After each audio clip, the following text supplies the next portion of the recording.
And here we go in the paint Monday night. We're live. We're here on YouTube.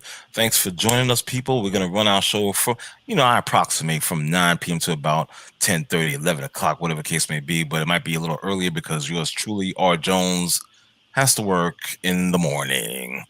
The man that created the show, Mr. Mark A. Cunningham, is here. He's also known as Max611. And of course, I'm your host / moderator. The name is R. Jones. Let's get into it. First of all, how you doing tonight, brother? Doing good. How you doing? Hey, I'm here. I got my San Fran. I like the hat. Thank you. You know what I'm saying? I don't hate the Giants. I don't hate them either. I hate the Dodgers, but I do like their colors. Okay. Dodger gear is fat gear.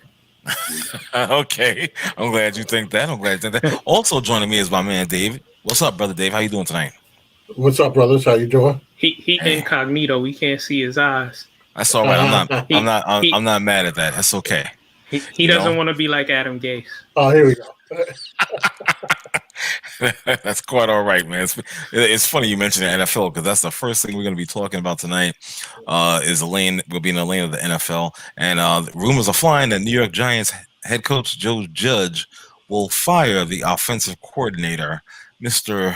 Jason Garrett, formerly the head coach of the Dallas Cowboys, our rivals. Wow. I don't know if this is stemming from the other fired coordinator, Matt Colombo. I don't know if this is any type of repercussions or fallout from this. I mean, I just don't know the whole story, to be perfectly honest. Maybe you guys can fill me in on that. However, this has not been a good first season coaching-wise for Joe Judge, obviously. The team has underperformed. Even though they've been in games, they just can't finish it.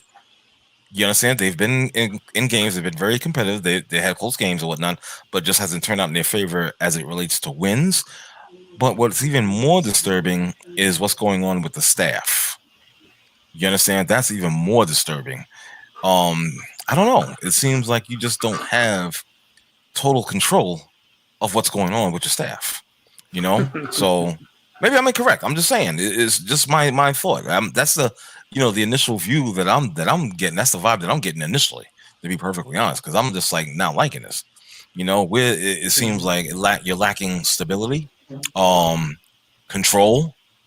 I don't know. This is what it screams to me. So yes, sir. Let me jump in on this because I'll preface it by saying I don't know a whole lot about the situation, but just from what you're saying and what I've seen, it sounds like Judge is having a coaching identity crisis. Mm-hmm.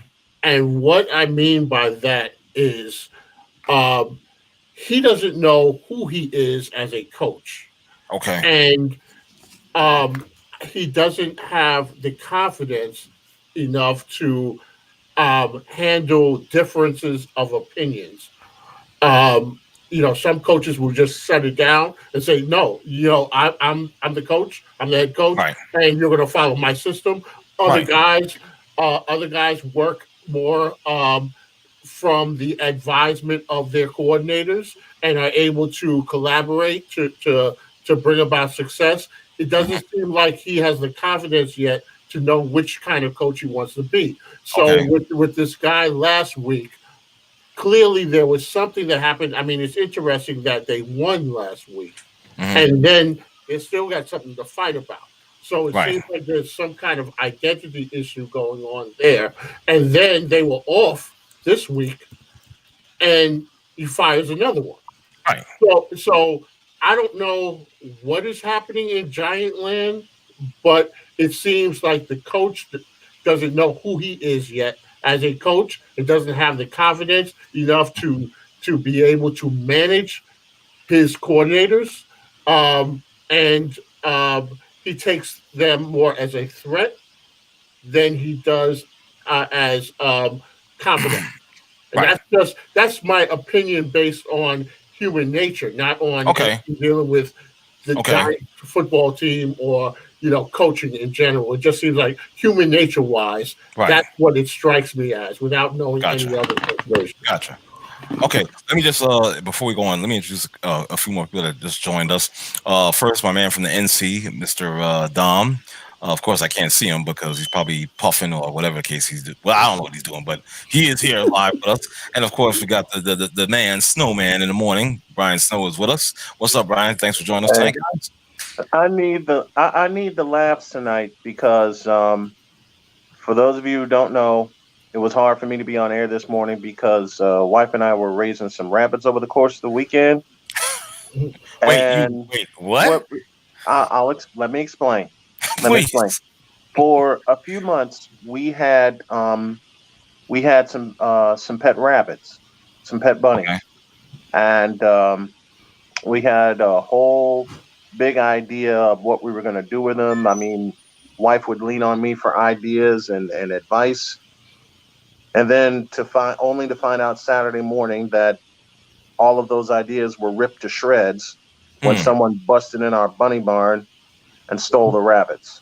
Right. So I have not been a brother in a good mood since Saturday. Right.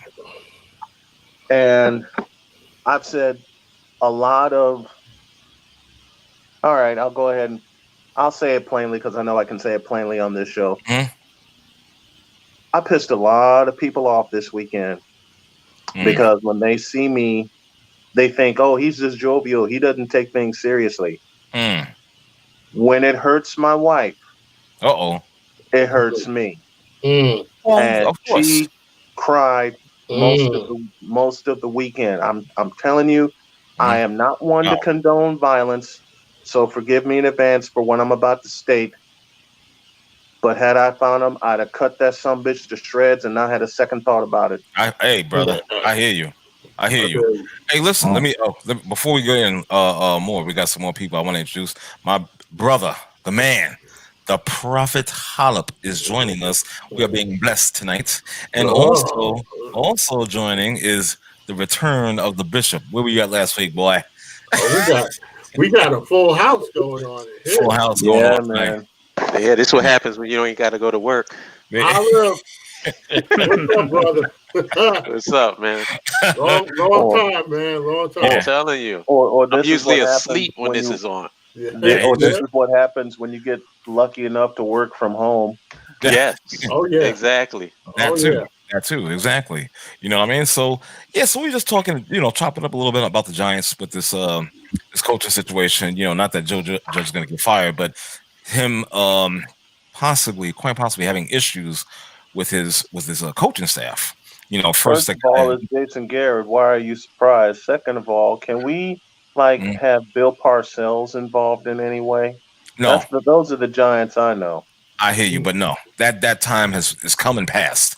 We don't need a remix. No, that's done. No, you can't do the Big Tuna remix. I understand that. No, absolutely not.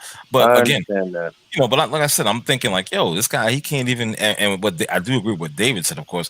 But again, come on, man, take responsibility of your job. You're head coach. You are the man. You are the leader of this team. You understand?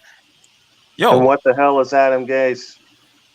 Well, we're not gonna get into that yet. We'll get into him a little bit later, I'm sure. You understand? Hey, but Dom, let me hear what you got to say about this. I know you have probably a few opinions on this. Brother Dom? I thought you guys were going to do the basketball first. Did I can hear you. Did I mix up your notes? I mixed up your notes. And people got mad at me last week when I came on this show, dropped a couple of question bombs and left. Don't do that crap tonight. I'm gonna tell you right now. I got a howitzer. I got a howitzer. I'm gonna drop tonight, and the only reason I had to leave is because I got to get ready for my show tomorrow, and I have a doctor's appointment in the morning. Gotcha. So I'm gonna just go ahead and drop my howitzer now, knowing I have to. I have to. Good fuck. Okay, good so the Nets signed their sharpshooter, and it's Joe Harris. I have a 2-part howitzer. Oh God, it's killing me. One, why? And two, why are you doing this when the winds are swirling around James Harden? Are we gonna answer that real quick or no? We can answer it. Okay. Let's hear it, Mac. Yeah, go ahead. James Harden it will not go to the Nets, but they needed to re-sign Joe Harris. He's their small forward.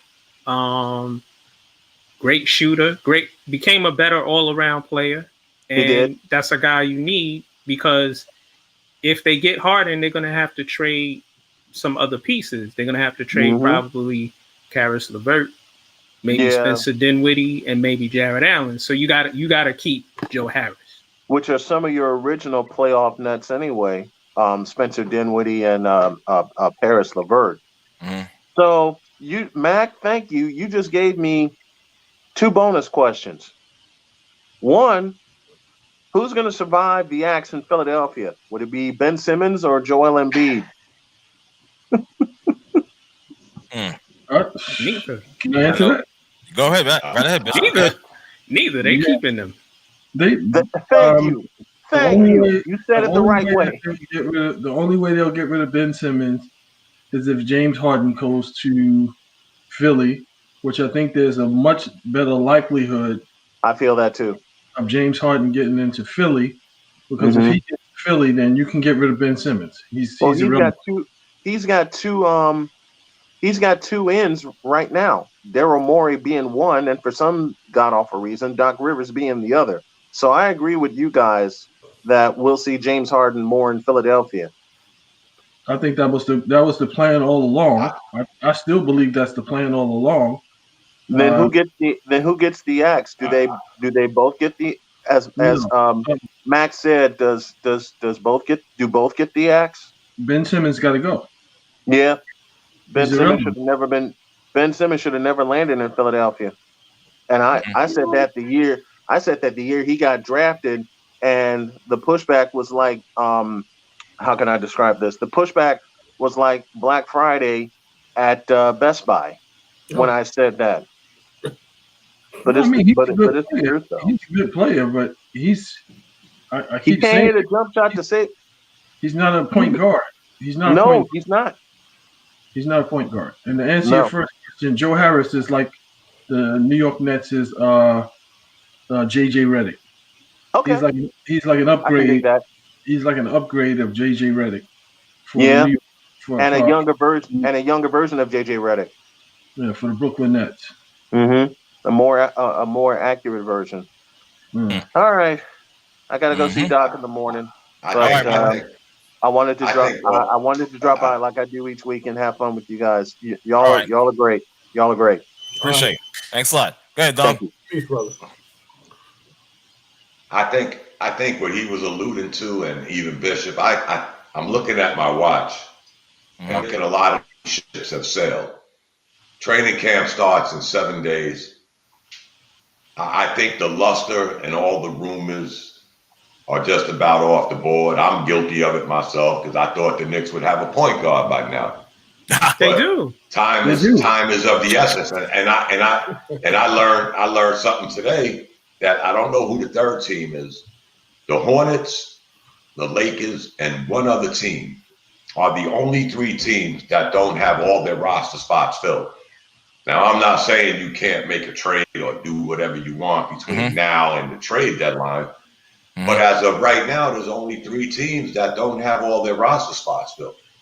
So I'm to the point now where I'm thinking, as a Knicks fan, this is who we're going to war with, unless you could pull off something. And to Moody's question, I don't know if he was alluding to maybe that was a bad deal with Harris, but I'll tell you what, I bet the Knicks would take him. Because they still don't have perimeter shooting. They don't have a point guard or perimeter shooters. Austin Rivers. They signed Austin Rivers. And they re-signed Alfred Payton. Those are saw the text I sent you. Can I say one thing to that? Can I say one thing to that Austin Rivers? That Austin Rivers deal is like what they tried to sell us a few years ago when the Knicks got a Falu, Lopez, Derrick Williams. Y'all know Austin Rivers is a 9-point-a-night guy. I don't know where all this, grand scheme of things is coming from. He averages 9 points. That was his best year last year, 9.2. He's a journeyman. Night guy. He's a journeyman and he's a backup. We know what he is. Right. Right. My point is, guys, we're sort of doing like we've always done. We're getting fill-in pieces. We're not getting pieces that are going to take us to step B, C. We're doing this we're back to these one and done. Well, you Dom, bring a guy in for a year, and what do you expect? Well, Dom, I'm sorry. No, I'm sorry. I'm doing a Max 611 groove kill on you. I'm sorry about that. But here's the thing. That's all right. You don't say, but no, it's all good. But here's the thing. Time is running out for this team, and I have to address you. I remember that I told you. I said the bullseye you put on your head. I gotta come for it. I'm a man of my word. I gotta come for you. I love you like a brother, but I gotta come for you. Yeah, time is running out. You got about 2 hours and 45 minutes before you get Russell Westbrook to take the reins at MSG, which is not going to happen. Again, I go back to my original stand. It won't change in regards to that team that resides at MSG, and it's simply this. I don't care who's running it. I don't care who's coaching it. I don't care who's even on the roster. Nothing will ever change. They will win in two ways: selling out tickets and selling out merchandising. That's it. That's it. Well, just go ahead, please. So, I mean, I have to listen to you because you host the show, and I know you're a consummate Knicks hater. I know you're a consummate Knicks hater. And I'm not going to mute myself either. Exactly. Yeah. Go ahead. I know you're a consummate Knicks hater, but with good reason. So the what they have done, I'll give them this. What they have done is they've cleared out a lot of cap space. They have these contracts that keep them like fluid. So, maybe they don't get, the big name, maybe they don't get, the 2 stars to come, but they're not strangled. They're not strangled like moving forward because the only big contract that they have on the books is Julius Randle. Mm-hmm. Everybody else is Who's coming? Who's coming? Even with all that money cleared in cap space, who's coming? What major impact player is coming? Who? Hey, can I just say one thing to what Bishop's saying? Go ahead. Last year, the Knicks had the second lowest payroll in the NBA. The second lowest. Right. And we're going to sit and say we got all these 3-5 year plans down the road. Still, right now, as of this moment, the Knicks have $20 million. They're capped, not the luxury tax. They're capped. So what is that doing for us going forward? Do you get 20 times 2, $40 million extra dollars next year towards your cap? No, you're not. So again, we're getting all of these fill-ins that are going to be here for a year, and then the wheels on the bus go round and round. We've seen this movie. It may have been a different regime, and you guys know I was high on these guys. But it seems like we're doing the wheels on the bus again. Every year, there was only one team that spent less money than us last year. One. That's it. Mm-hmm. And we're still saying we got cap space. And then come January, February, we'll be back to that. Oh, you know what? I heard this stud is in Little Rock, Arkansas. We'll get him. How has that worked out for us, guys? We've had lottery picks for 5 years, couldn't acquire 1 point guard in 5 years. Thank you. Which is disgusting. Really? Which is disgusting. Well, they just got the kid from Kentucky. He's not a point guard. He's not a point guard from Kentucky. Can I ask a really silly? Can I ask a really silly question? Go ahead. Are we talking about the Knicks? Yes, we are, sir. Yes, we are. Why? Come on, boy. Come on. Because the world revolves around New York. Well, it doesn't matter about what the other teams are. 17 wins, 2 seasons in a row, and guess what we're talking about? New York Knicks. Can y'all hear me? But why? Yeah. I can hear you, Dom. I get Dom from Cali. I can hear you too. Sorry, Wahala. Right. Yeah. Are we still deluding ourselves into thinking that this team wants to win? Thank you. We still are. There's 30 teams in the league. I get tired of hearing about New York too, man. But you got New Yorkers on this stream who are New York Knicks fans, so I know that. I'm a New Yorker, and I'm sentimentally a Knicks fan. Ugh. I am, man. That I was a Knicks fan all my life. Okay. But fuck the Knicks. Right. And fuck, in particular, the Knicks owner. Right. Yep. Because this is a done deal as far like Johnny Mathis should come on singing that. What's that? Too much, too little, too late. Like it's over. It's over. It's nothing. Done, like the Knicks are not trying to win nothing, except they're only there to try to take advantage of the few people who still have that sentimental attachment to being Knicks fans. There you go. You understand? And I'm out of this abusive relationship. Thank you. Our brother says nobody wants to take their money. Thank you, Carl Bristol. What does that tell you? Nobody wants to take their money. What does that tell you? And let me say, Kevin Durant didn't want to come to New York when he was a free agent. Kevin Durant. No, superstar. No, when he said they not cool anymore, that explains it all. They're not cool anymore. He knows. No superstar wants to come to New York. And why? Which is embarrassing. And why? We can go back to every big free agent who's been a free agent when it was their turn. They might have used the Knicks and had the Knicks in their mouth. Right. But they weren't serious about coming. Why? And why don't they want to come to New York? Why? The Knicks aren't about winning. Not just about winning. It's also the culture stemming from Guitar Jimmy. There's 30 teams in the league, right? There's 30 teams in the league. Okay. Honestly, if you think about the 30 teams in the league, how many teams are serious about winning out of the 30 teams that's in the league? A few of them. You may have 5 of them that are serious about winning. The big market. Everybody else is just putting the product out there for entertainment purposes.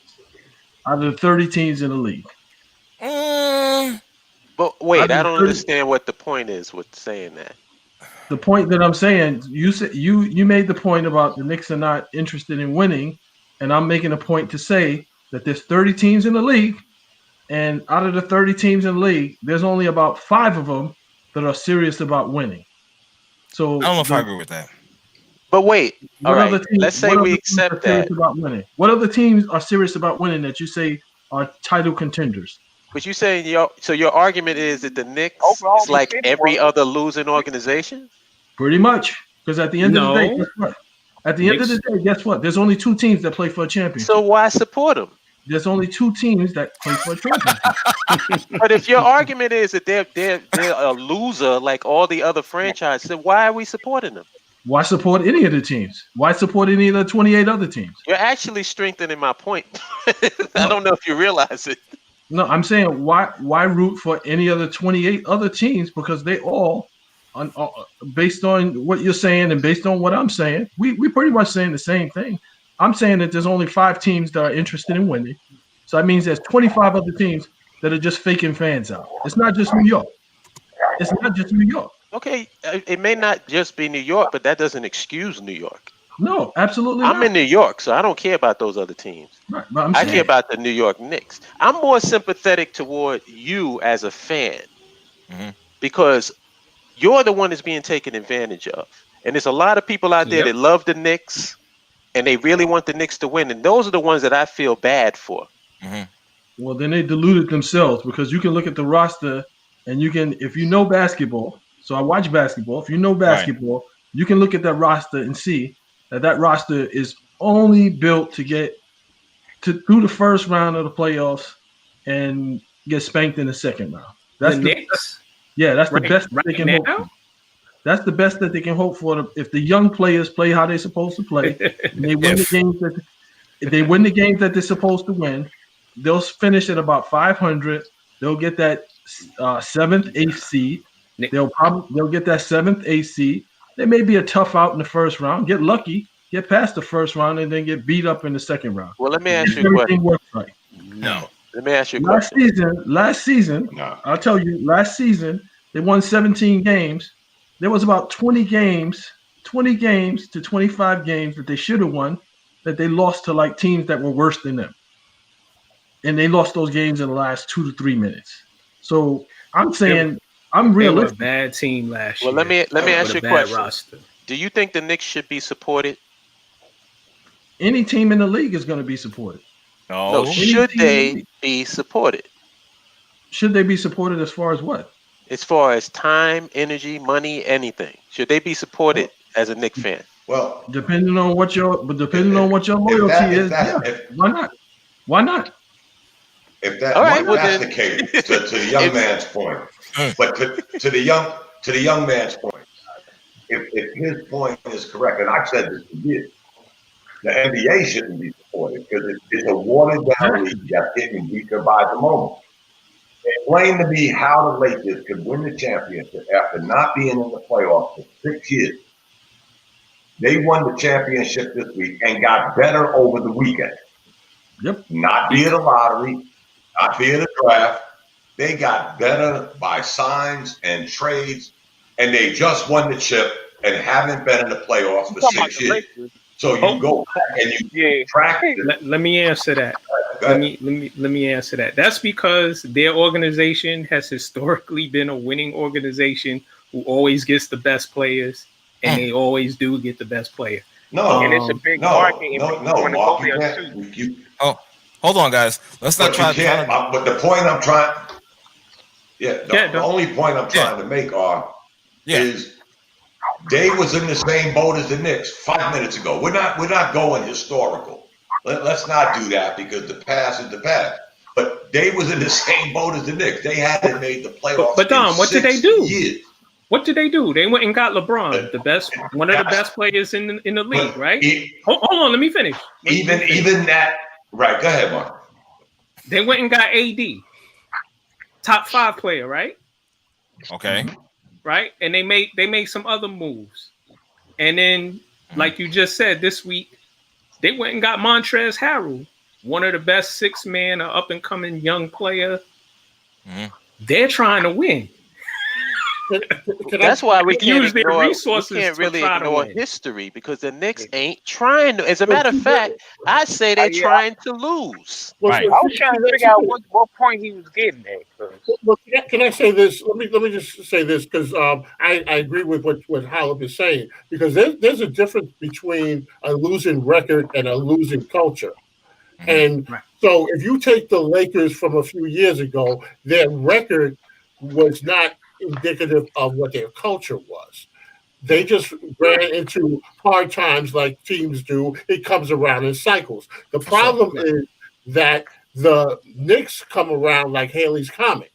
And so you're going to have the better players wanting to go to a team like the Lakers because the culture has always been about winning, whether it translates to their record or not. They know that they are going to fix whatever it is that is not working. The Knicks, on the other hand, do not fix. They do some patchwork, but there's leaks all over the place. And anybody who is interested in winning is not going to want to spend the better part of their prime in a losing culture. So that's why you're not going to get New York as being that attractive market for a free agent and big name players because they don't believe in the system and the culture that has existed for the past 20 years or so. Yo, how many other teams can you say that same thing about? How many other teams in the league can you say that same thing about, that they don't have a winning culture, they're not a preferred destination for superstars, they don't have that market, they don't have that history? How many other teams? About 25 other teams in the league. I don't see it that way. I see teams that they don't have the record or the championships to show. There are only a few elite teams historically in the NBA. But the Knicks, to Holland's point, it seems like they work counterproductive, to the idea of winning. Winning is not their interest because they fill the garden. As a matter of fact, Okay, and good. I want to ask R and Yes, Mac sir. this. Yes, What's sir. the best way for you to get traded from the Knicks? Playing well. Playing well. or I'm going to go back to the Knicks history. After Walt Frazier and those guys won the championships, Knick ownership has been bad. Before Dolan and with Dolan, they've all been bad, and they've all used the Knicks just to make money. The New York tax write-offs. That's what I call them. Right. And what the Knicks do though is they'll get a big name, whether that big name is a coach, whether that big name is a front office person, whether it's players. They get big names, or they get names. They just get names. And I'm on Twitter, and I see outside of you guys, I see everybody rallied up. Oh, we getting this one, we getting that one, and we got him, and that yada yada yada. And I'm sitting there going, it's not gonna work. Yeah, the usual. If only we can get. If only we can get. If only we can get. If only we can get. Oh wait, if only we can get. This is an abusive relationship, man. It is. Yeah, Listen, but if the thing is we're gonna support you no matter what, right? Then we deserve every fucking thing that we get. There you go. We should be satisfied with what the Knicks has given us. And holler up with that. Let me just hold on for a second. I don't want you guys to be talking over each other. I know we got my brother Dom, not you, Dom from NC. We got Dom, formerly of the Shy. Now resides in Cali. What's up, brother? How you doing tonight? I see you was trying to get in a little bit, so I'm trying to clear the space for you a little bit. Yeah, I was just listening, but yeah, what's up? And I'm just agreeing with. I've been agreeing with Holla, but this is before he even mention this. I've been saying this to myself. It's like if you see the team don't want to freaking win, I mean, why have this little blind loyalty and keep on talking about next year and what about this? And I don't get that. It's like I let Chicago go, the Bulls. I let that shit go once Jordan left. Then I saw they was trying to win. I was like, all right, cool. I'm gonna start supporting the team. Once Derrick Rose messed up his career, well, he didn't mess up his career, but he got injured. I was like, all right, cool. It's over with. I don't even speak on the Bulls because I know what's going to happen. Exactly. So I don't understand why people. I'm not getting at nobody on this panel, but I just don't understand how people could keep talking about the Knicks. It's people on YouTube that have a dedicated New York Knicks podcast. It's a few of them. It's a waste. It's a waste of time and energy. You could be doing something else. Right. I let That's people true. If you Dom, they 3 hours long. Dom, they have they have a podcast where they break down just about every Knick play, and they call it Knicks Film School, and I laugh at those two. Oh my God! Whatever. 3 hours. That's sad. Waste of time. Yeah, that is sad. Yeah, but, you know, to Hollop's point, he makes a great analogy, and the saddest part of his analogy is, I always say this: if you take anybody that was born on or after the year 2000, they're actually the ones that are feeding more into this garbage than the older guys that are fans. I'm a fan. I'm always going to be a Knicks fan. It's just that simple.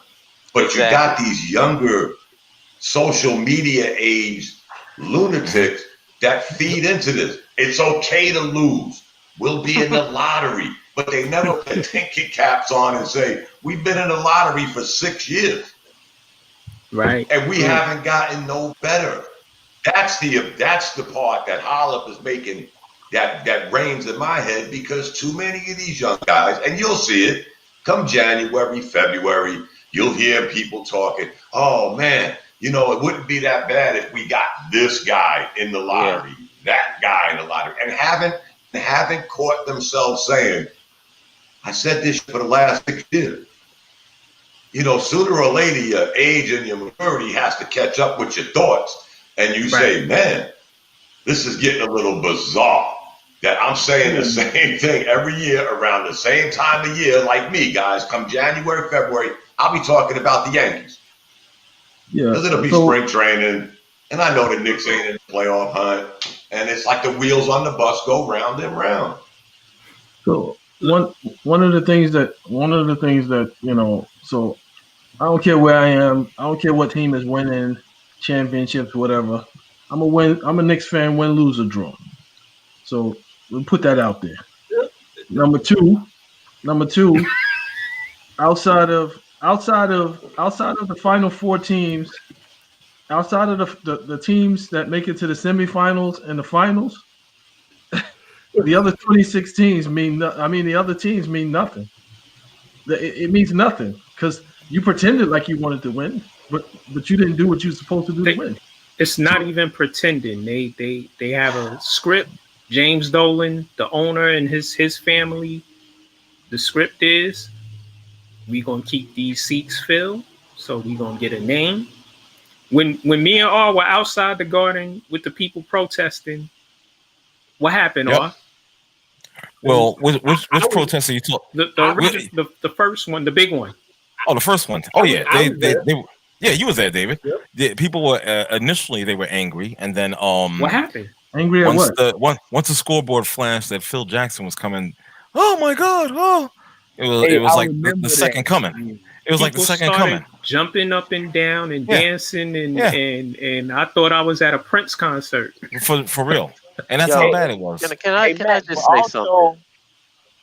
Oh, go ahead, Doug. Go ahead. Yeah, I just want to say we also got to keep in mind that New York is one of the biggest tourist cities in the United States of America. Yep. And that's another reason why the Knicks is going to be what they are, is because if you got people from Germany, France, Africa, Japan coming, they don't even care about the Knicks winning. They just want to go there and get that American experience. That's all. Because last time I checked and heard, a lot of the people from New York City don't go to the games. So who's filling in? We can't afford them. Yep. Who's buying these tickets? Because the garden be packed, and I'm like, damn. Corporations buy them, and like you just said, tourists. Let me, but still, the diehard fans watch on TV. I just want to say something that I want Bishop to understand. I know exactly where he's coming from, because just like him, I don't like fair weather fans. Mm-hmm. If I'm a fan of a team, I'm loyal. So I understand where he's coming from. But see, this is the deal breaker for me. You can say that the Giants don't have a winning team, but you can't say that the Giants are a losing organization. Right.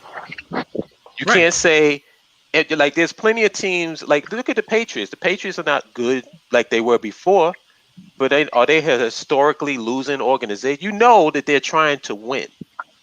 The problem that I have with the Knicks is that they have an owner who has let you know that I am not, if my team is on the verge of being a winning team, I'm going to break them up. I'm getting rid of people. I'm not trying to win.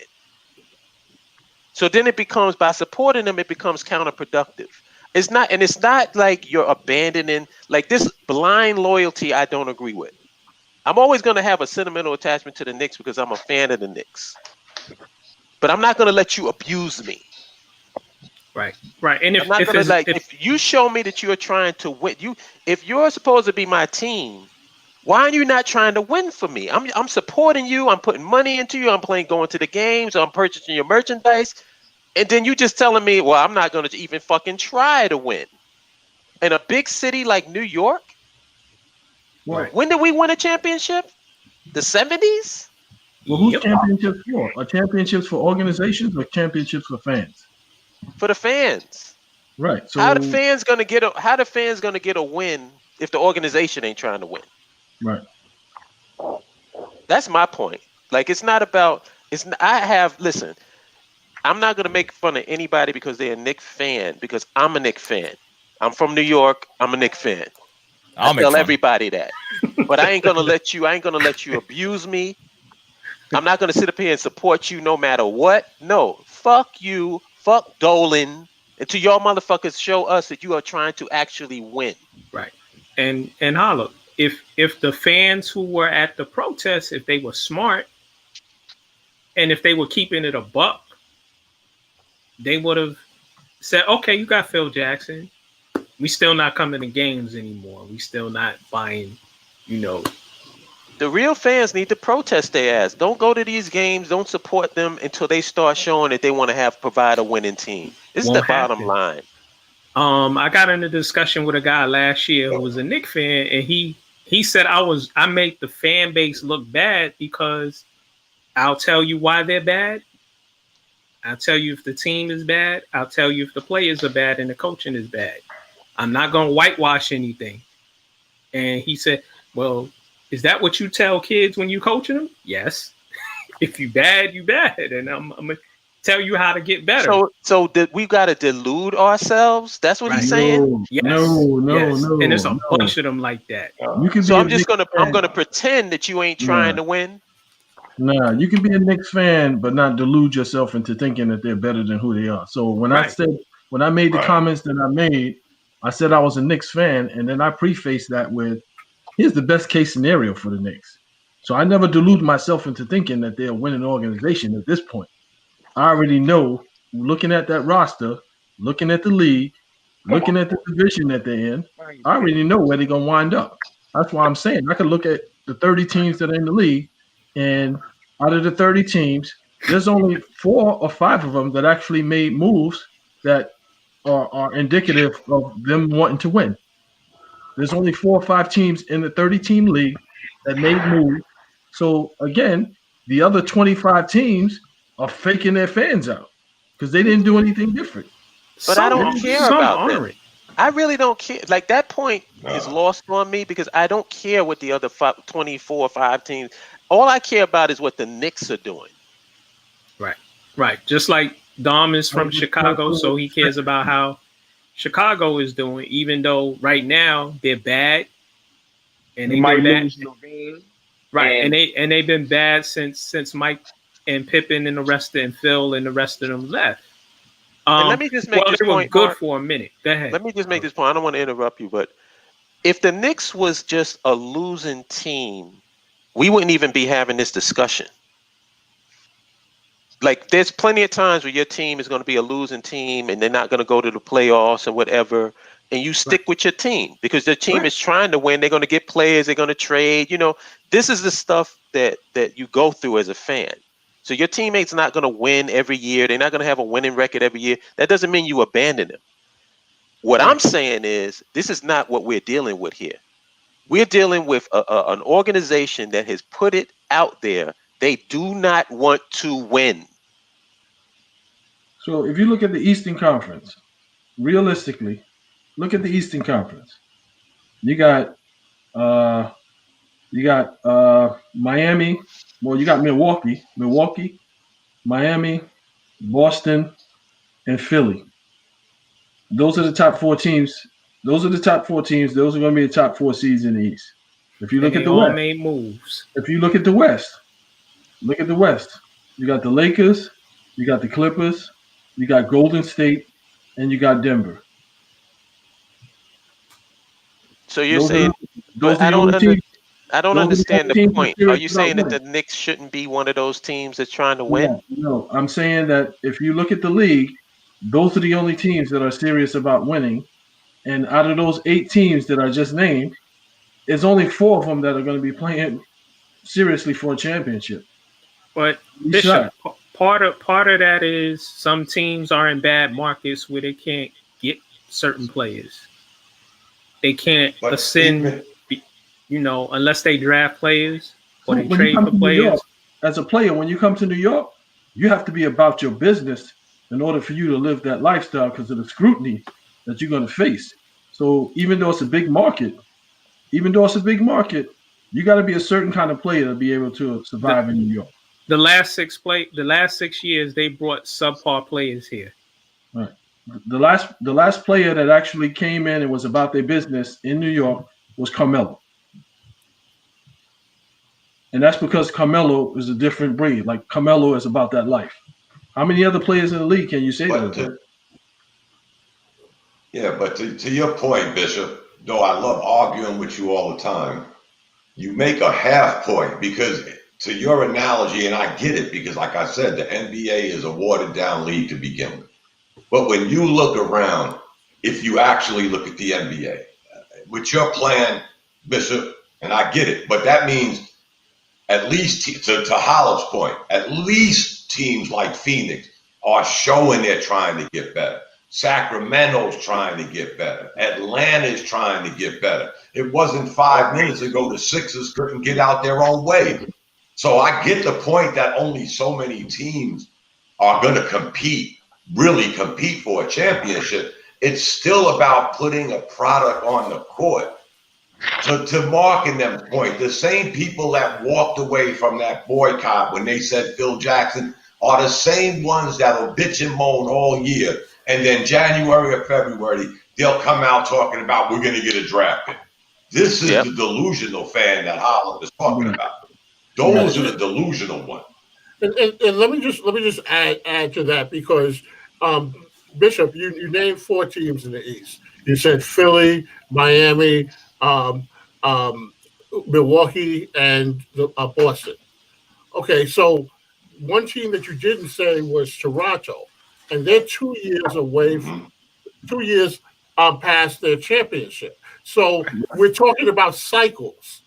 You know, these teams, it goes around in cycles. There was a time when Philly barely won a game, and now they're in the conversation of teams that can compete for the East. So it goes around in these cycles. The Knicks have been in a bad cycle for a long time. So the difference is that there's every season there's going to be 4 or 5 teams that have legit shots, and everybody else is playing for whatever place they're going to land in.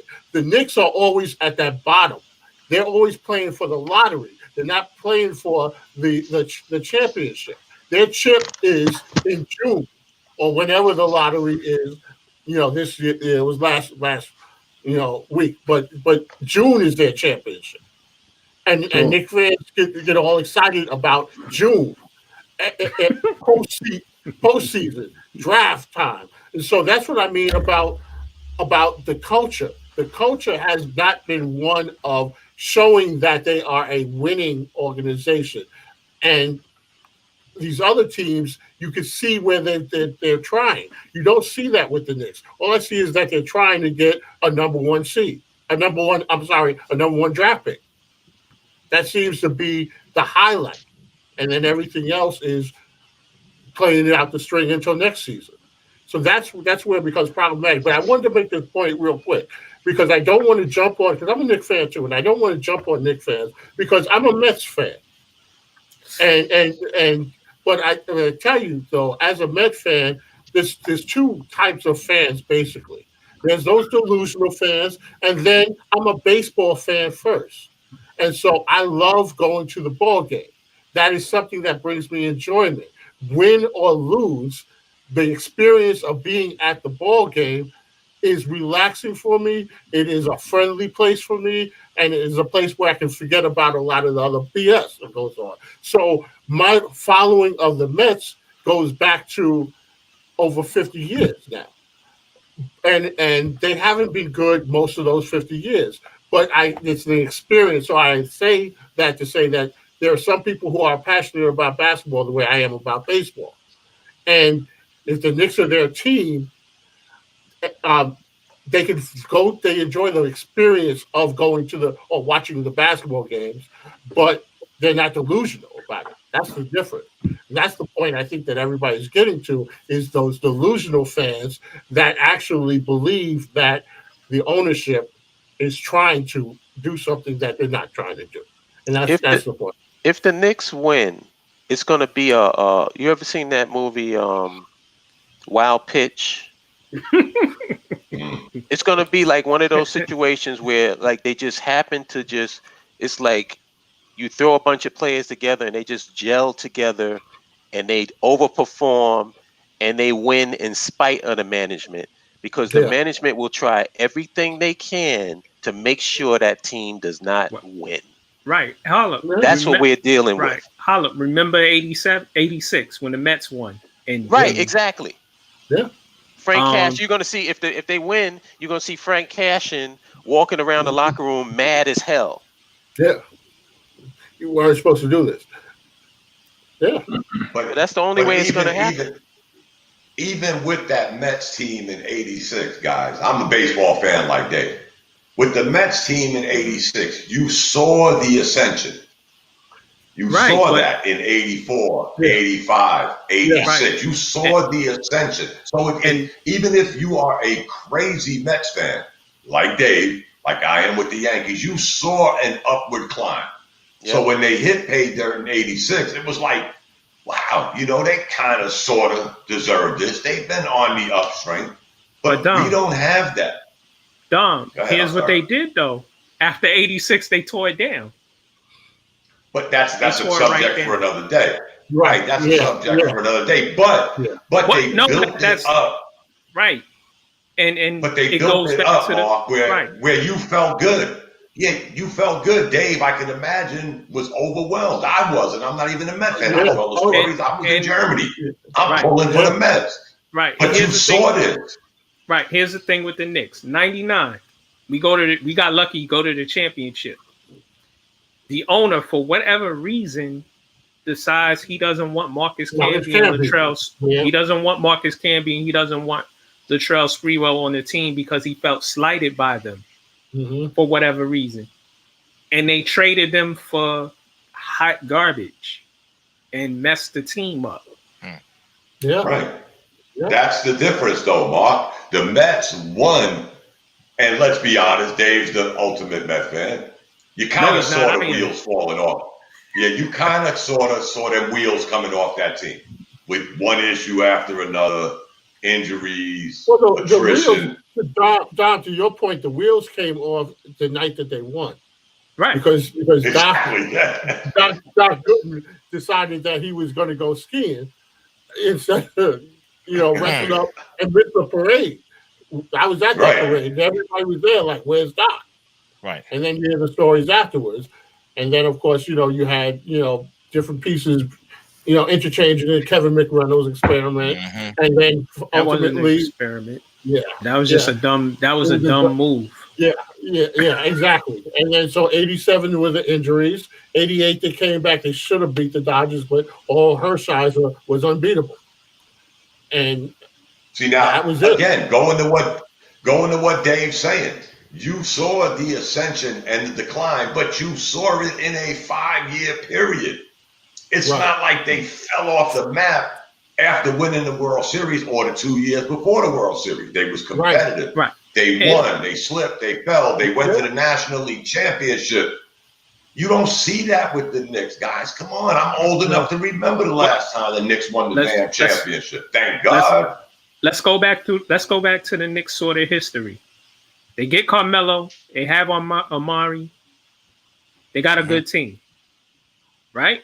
Yep. Amari. A decent team. We knew what they should have never signed Amari because of Amari's knees, which, that is what it is. But while he was here, he was good. Phil Jackson comes in. He gets rid of a good coach. He gets rid of he tears it down around Carmelo. Yeah. Because Carmelo is playing with Travis Weir. Y'all don't even know who Travis Weir is, do you? Yeah. He ain't even in the league anymore. I know. Travis is where? Not in the league. Not in the league. But he had a GM who was about winning and putting pieces together in Walsh. Yep. Walsh was like, yo, you're not going to let me run this the way I want to run it because I'm going to run it in a way that's going to be productive. So he left. Yep. And then they bring in Phil and done. And Phil tore it down. So he set us back 5 to 10 years. Right. We're still reeling off the ramifications of him. For sure. Yeah. I don't think that the Knicks situation is a case of fair weather fans. Like, I think the fans have a legitimate beef with the Knicks organization. It's not like how many Steeler fans are there now? You got a lot of New York Steeler fans. Now all of a sudden Steeler fans coming out the fucking woodwork because they 10-0. I'm not. I don't think this is one of those situations. I think the Knicks have a legitimate gripe and a legitimate beef with the Knicks organization. Right. I agree. Real fans. Real fans do. Real fans want Dolan out of here. Yeah, but again, when fans are like, yeah, get rid of ownership, the ownership should do this. Again, like these are billionaires. Like, you think they care about the fans? No. No, they don't. They don't. But it's the same way as a Mets fan, we wanted the Wilpons out of there. We finally got them to sell. Whether it was our push or not, I don't care. They're not there anymore. So that's been the gripe for Mets fans for many years. Right. Well, it was probably an advantage to them at that particular point to sell because they're not making the money that they thought that they would be making in the pandemic, whatever the situation is. I guess that mess goes back to Bernie Madoff. That was their decision. The garden is a cash cow for them. It's like, that's why they will never sell. That's why they will never sell. No. Well, then they will never ever get my support. There you go. Right. It's about choices. We all have choices. Yeah. It's like I watch the games. Like I watch good basketball and I watch bad basketball. I'm a basketball fan. I watch the bad basketball to see what doesn't work, and I watch the good basketball because I just want to see good basketball. So I learned something because I love basketball, and I don't watch the Knicks when they're bad. I'm gonna keep it real with y'all. I'll watch initial games early in the season, and like Dom said, by December, January, I'm not watching Knicks games because I already know. Yeah. It's almost like, and I gotta go, guys, because I gotta get up early in the morning. But before I go, it's almost like the Knicks have in their front office somebody that works for the NSA that's tapping calls, tapping accounts, because they're doing exactly what a lot of these fans are saying. Oh, it's not bad, or we'll get better next year with a draft pick. We'll get better next year with a draft pick. And it wheels, I keep saying it. It's almost, to Hollow's point, it's almost pathetic that we still, and again, I'm always going to be a Knicks fan. I'm not going to be one of those Knicks fans. I expect something. And you know what? I'm old enough now where, if I don't get it, again, February comes around, the Yankees are going to keep me interested until September, October. That's even after the NBA draft. So until the Knicks realize, like, they have to get a point guard, no matter what we're all talking about tonight. My only issue is, how did the Atlanta Hawks end up after the weekend with two bona fide point guards and we don't have one? I just don't get that. We could talk all this schematics all night long. My only issue for the last 6 years was getting a point guard. The Atlanta Hawks, who couldn't get out their way for years, walked away this weekend with 2 point guards. I have the answer to that question. So do I. I got an answer to that too, Hollop. Go back to square one. Go back to square one. Who's the point guard? Where this whole dialogue started. Go back to square one. That's your answer. Go back to square one. They signed Rondo and they got Trey Young. No, I'm saying, and they got done, so they really have 3. Yeah, and they got done. So out of those 2 guys, they got Rondo and they got Dunn. They got Rondo and they got Dunn. And they got Trey Young. I'm saying, but the guys that they just acquired, Rondo and Dunn, right? Where does that put the Hawks? Faking the fans out. Higher than the Knicks. They're a better team right now. But they're not going anywhere. Yeah. They're not going anywhere. That's maybe you say they're not going anywhere. But the point is, they had a chance to improve. They got better at point guard. They had a chance. This has nothing to do with Atlanta and where they're going. Nothing. Hold on. The point is, you had a chance, Knicks, to improve your position at point guard, and you chose to sit on your hands and do absolutely nothing. Again, my point, back to square one. So exactly. Period. So let me just say this, Bishop, because before this weekend, before bringing in Rondo and Dunn, the Hawks had one thing that the Knicks didn't have: a starting point guard. They already had one.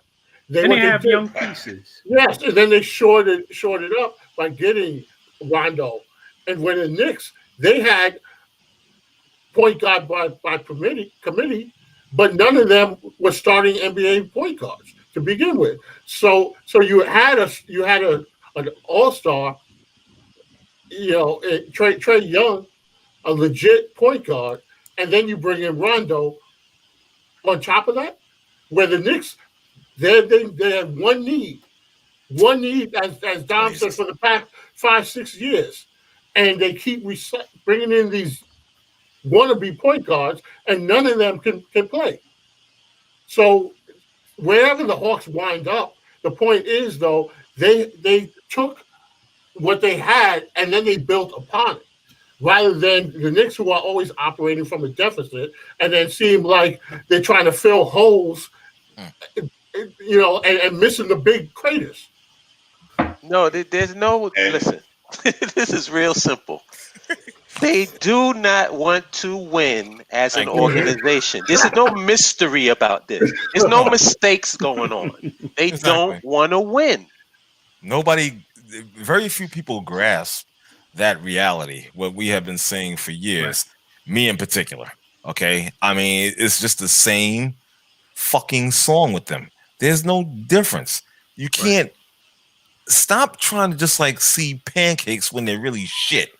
You understand what I'm saying? I mean, my fucking God. Come on, knock it off. You're deluding yourself. It's a shit product. It's a shit product. I'm saying, who's saying that on this call? Nobody's saying that on this call. Well, I'm saying it for those that might be watching this. You know what I'm saying? Listening. Yeah. Well, you know what I'm saying? Those are Twitter. I might be able to shake them out of their slumber. You know what I'm saying? Because they're so comatose in their thinking. I'm like, what the fuck is wrong with you? So I just have to say this. Dom just left. But he'll see this on the replay. But it is 10 o'clock, and Mac is still with us. No Best Buy, Starbucks run. Yeah. Congratulations. Yeah, that's true. Don't jinx me, man. Because a minute later, you live like right around the corner from me, so I might catch you on Jamaica Ave. Don't do that. Okay. But I got an Ethernet cord for you. Oh shit!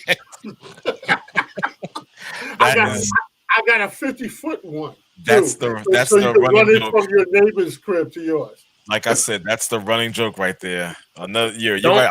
I tell you, we're right there. You're gonna jinx me. Watch. Yeah, probably. I said to him before the show started. I said, "Listen, I know it's inevitable.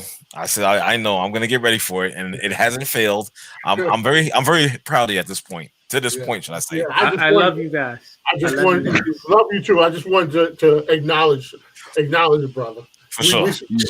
We see you, literally. So is it pattern? Holla. Bishop, I see you about to say something. Holla. You have no idea. This is like I'm sorry, Bishop. This is you like. Want me to say something? No. I don't want to say that. Nah. Check it out. Holla. Check this out, bro. I made a joke the last broadcast about that. Remember the show Martin? Okay. Remember the show Martin? Yep. Now the longest running joke on Martin was Tommy ain't got no job. Okay, this thing with Mac and his Wi-Fi issues rival that. No, literally, I'm not even joking because it's like that train, So no dedicated internet connection, basically. Yeah, it was hilarious. He always no. It's not his internet connection. I beg to differ. What is it? It's not his internet connection. It's his equipment.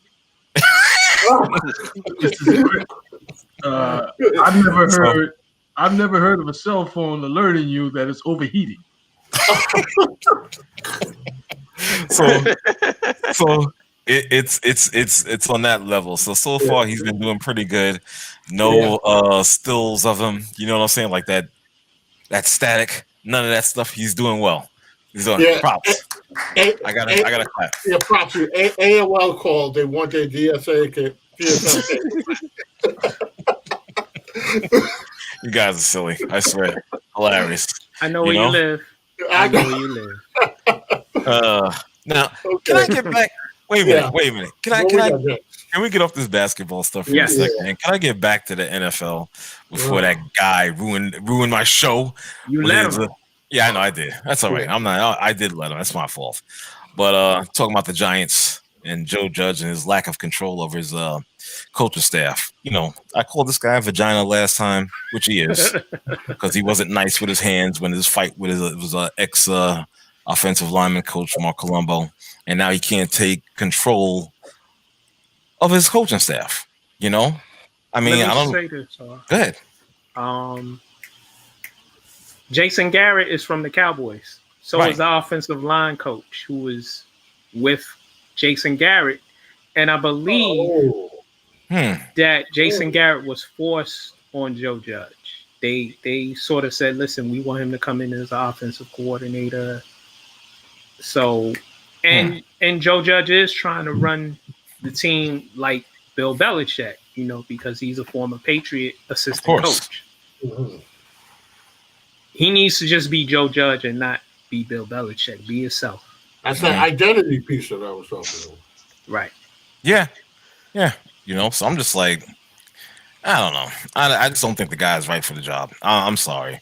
Even if the Giants are playing hard and trying to be competitive and being close in games or whatnot, see, stuff like this bothers me. You know what I'm saying? It's little shit like this that bothers me because to me, it gives the impression that you're not all together. You understand? So that's just me and my take. You know? They're just lucky though that this is a year that you don't have to be all together to win the NFC East. Right. It's still a game, half a game out of first. Yeah. I mean, and that's the pathetic thing about it. Exactly. You know, you could fire two coaches in the middle of the season and still possibly walk away with the NFC East. This is why I have a problem with that. I'm sorry, I got to be real. I just have a problem with that because if you can't, come on, you can't even control that shit. Yeah. And for you getting your ass beat is your own fault. It's your own fault. We talk about fights and stuff like that. Yeah. We're not even talking about players. Yeah, exactly. It's your own fault. We talk about the leadership. I love it. Carl Bristol, he's hilarious. Joe Judge equals Josh McDaniels, coach from Barstool Sports. Okay. Yo, they rank offensively in the bottom 5 in every category. In some categories, dead last. Yeah. Consistency. Yeah. But in a bad way. Gotcha. You know? Yeah. The defense is mediocre. They rank in somewhere in the middle. Okay. Like 15th. Right. So who lasts in longer? Most categories. Who's going to last longer, Judge or Gase? Probably Judge. Because he's already saved Dave Gettleman's job. His job is saved. You understand? Because of those 2 wins? Yeah, pretty much in that whack-ass 3 division. wins. 3 wins. Because of that whack-ass division, that's one. You know what I'm saying? And the fact that they have been close in games. Let's keep it real. You know what I'm saying? They play hard for the guy. So more than likely that's gonna equate to this guy getting his job saved and whatnot. Unless he steps down because of medical reasons. You know? Hey, Adam Gase, Jets 0-10. Keep doing it. Get that first round pick. First of all, they're not going to do that. Let me just say this real quick. Just quote me on this. I don't give a fuck. They're not going to finish 0-16. Guarantee you. I guarantee you. Let's make a friendly wager. What do you want to wager? What's the rest of the schedule? Huh? Well, hold on. Let's make this friendly wager. What's that? Whoever wins, you have to wear. Whoever loses has to wear a hat or apparel from the team they hate the most in any sport. That means Kansas City. Okay, fine for me. That means the Kansas City Chiefs for me. Okay, fine. Right. I could do it. It's an ugly color too. But let me tell you. Have to get something Boston. Then. I'm staying away from any bet that has anything to do with the New York Jets. No, I feel you, but no, this is like a fucking can't miss, Hollop. I'm telling you right now, because for the Jets to remain perfect in either positive or negative, It's not gonna happen. They're gonna wind up 2-14 or 1-15. So you're betting that they win a game, and I'm betting that at least one. They're gonna lose every game. Yeah, because they're the Jets. They're bound to mess up. It's 2020. Up is down and down is up. Dude, they will fuck anything up. Perfect. You forget it. Games left. What's the schedule? I'm about to tell you, Bishop. Doesn't matter. They're gonna. It doesn't matter. Even if it's against, well, they are gonna be superior to them and any team. But they're gonna pull off an upset. I guarantee it. It's damn. That's a shame when you can't even have a perfect losing record. That's how bad they are. That's how bad they are. I mean, you guys haven't been following the trail of breadcrumbs behind them. Look, they're horrible. They're fucked up. They play the Dolphins. That's a loss. That's an L. Then the Raiders. That's a loss. Okay. Then the Seahawks. That's an L. And the Rams and Browns games. The Browns the next two, and those are to be announced. The Browns. Okay. That's a toss-up. That might be the game. The Browns have been playing good this season. That might be the game. That might be the game. Nah. That might be the game. I'm telling you. Nah, even without Odell Beckham, the Browns have been playing decently.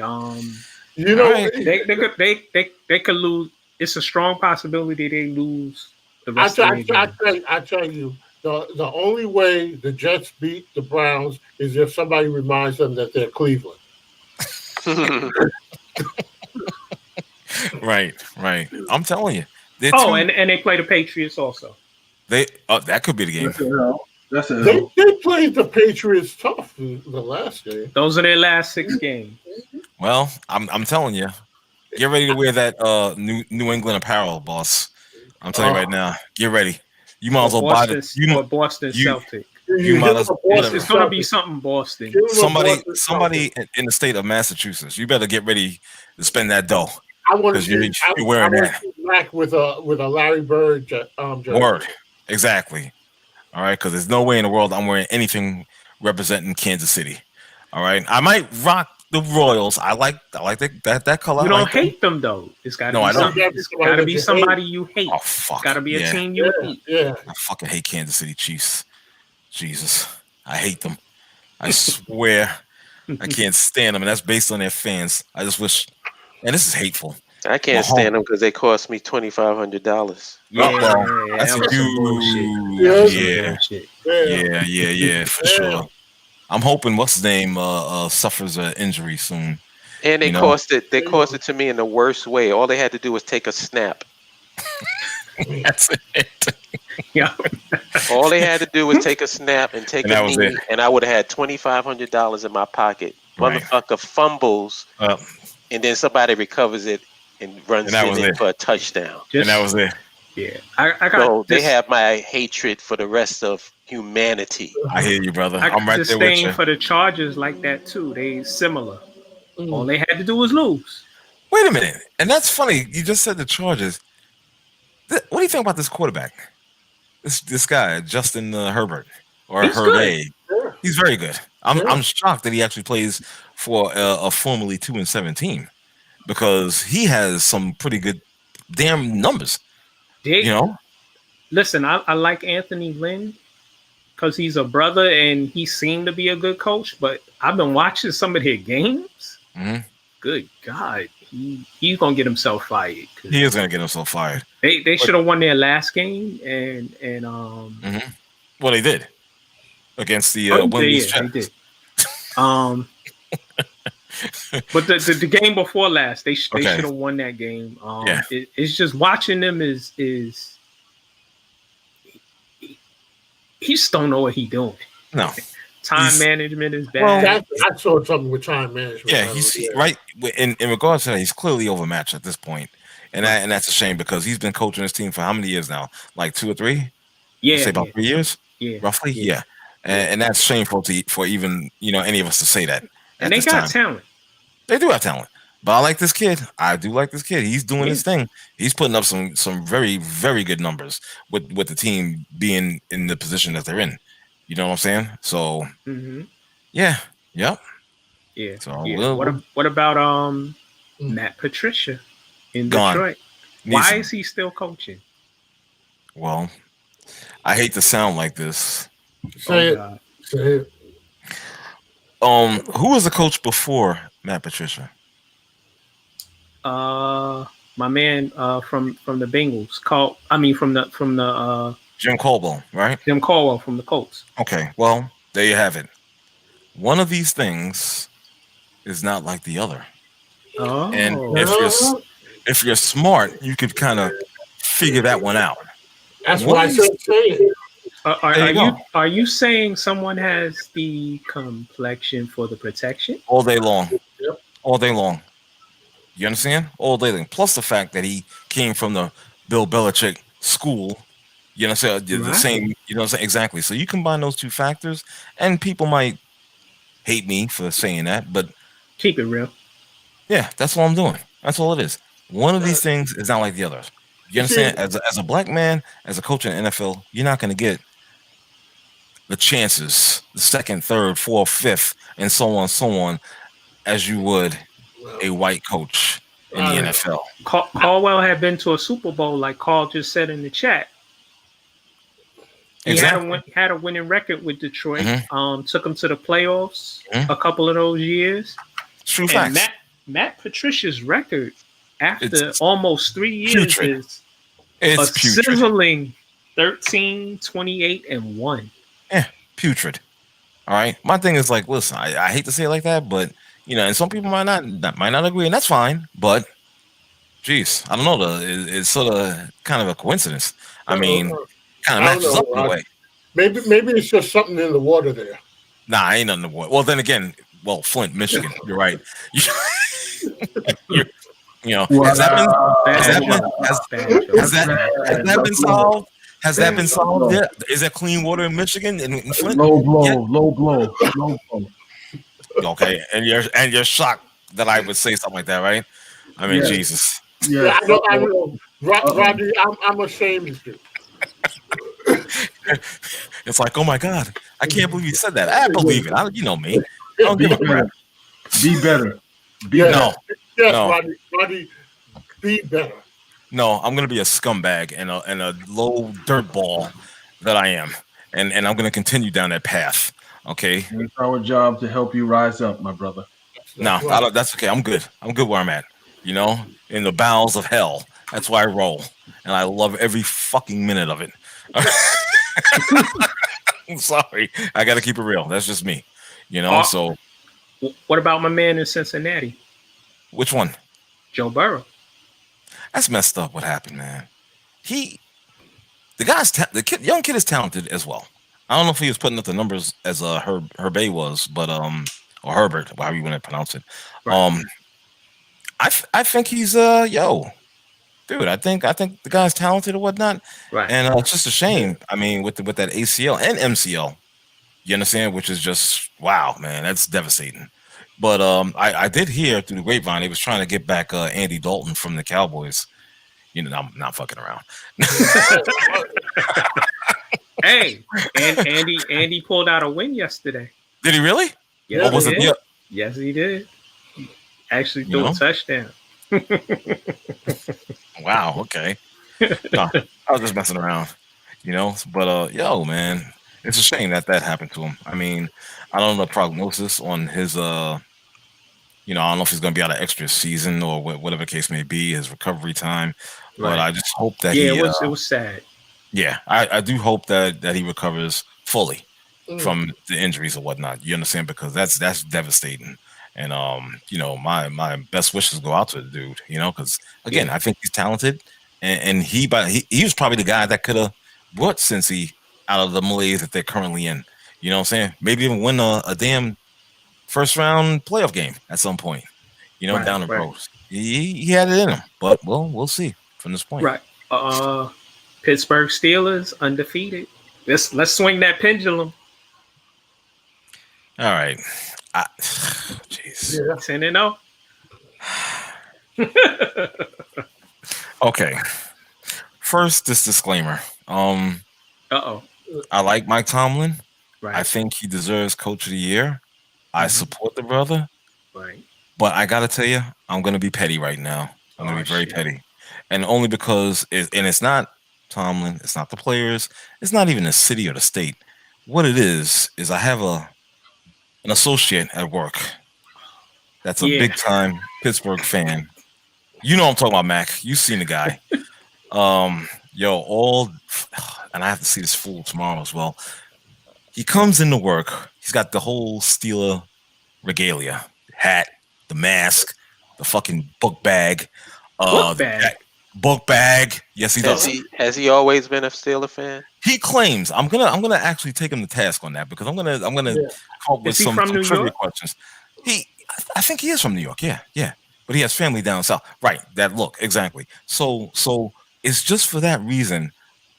I want to see this team crash and burn, just to wipe that smug ass, ugly fucking look off his face. Well, full disclosure, I've always been a Steeler fan, and Steelers is the squad since day one. No doubt. I feel you. Well, at least they winning. At least they winning. Imagine if you had the same experience and it was a Cowboys fan. That was At least they win. Right. Yeah. The Cowboys I've hated since day one because any team that calls themselves America's team, I automatically hate you. There you go. Exactly. I'm with you. I want you to get your American ass whipped every game. There you go.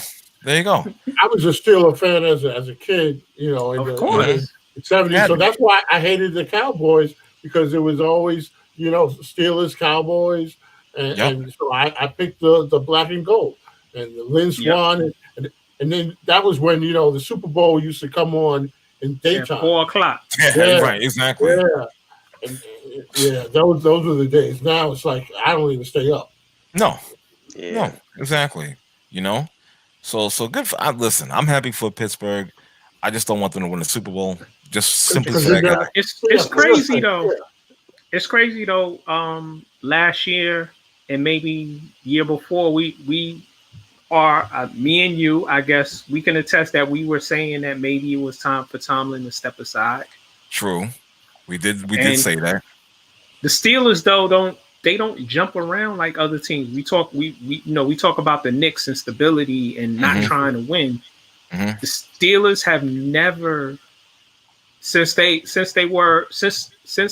the Stallworth and Bradshaw years, they have never had like a losing season. They might have had some 8-8s, some 7-9s, but they never fell into the abyss. No, I respect that. Never been. They're enough. A winning organization. Right. There you go. Right. And they generally stay around the hunt for the playoffs. For sure. I agree. Yeah, their seasons never ended in the end of October. No. Right. No. Exactly.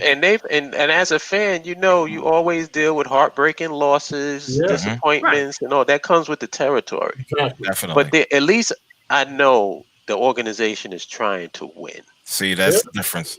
That's the difference. Mm-hmm. You understand? In which you can see an organization clearly truly wants to win. You know what I'm saying? Besides other organizations, which I won't say for now.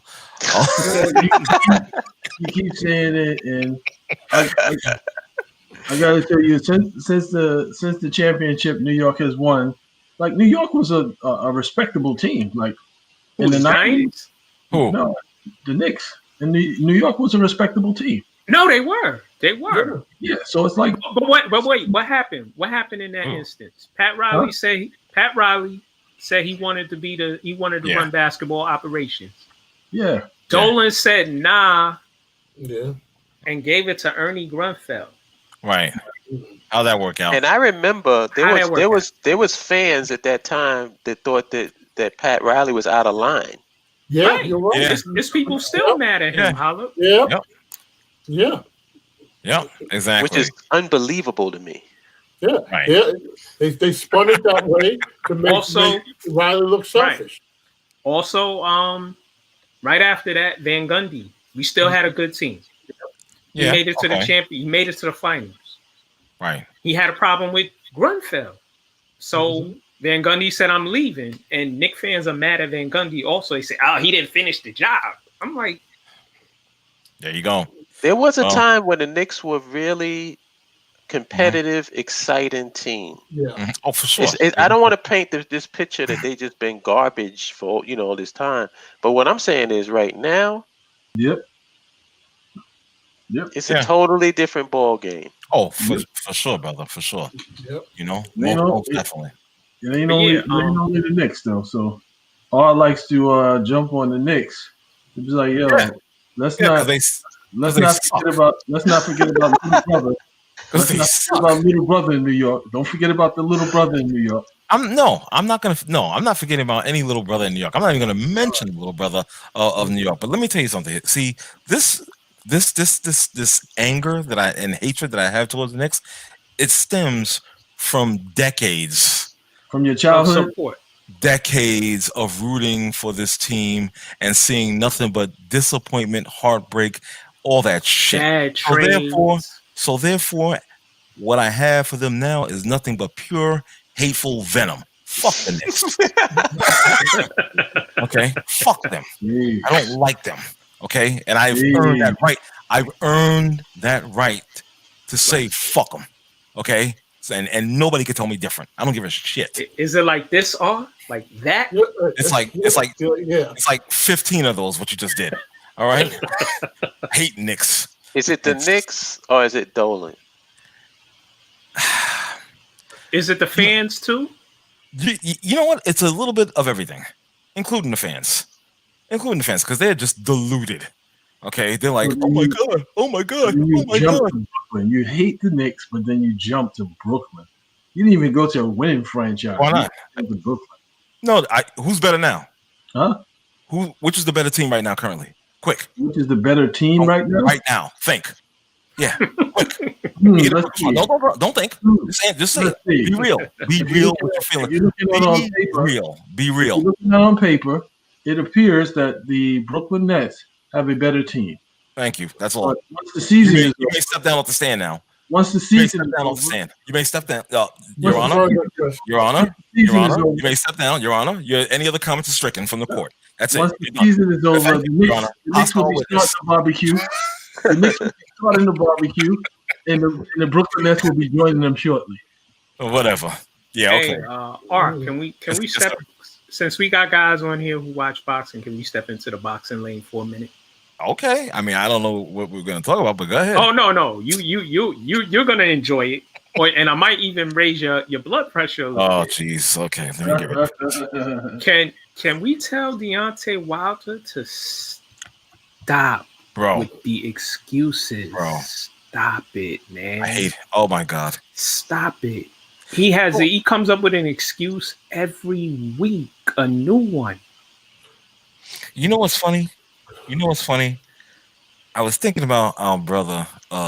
We don't hear from him that much, but I did hear from him today. Our brother, he's a big time supporter of Deontay Wilder. Our brother Ryan Foley. You remember Ryan? Yeah, Ryan. Okay, I heard from Ryan. Shout out. Peace, brother. Yeah, good brother.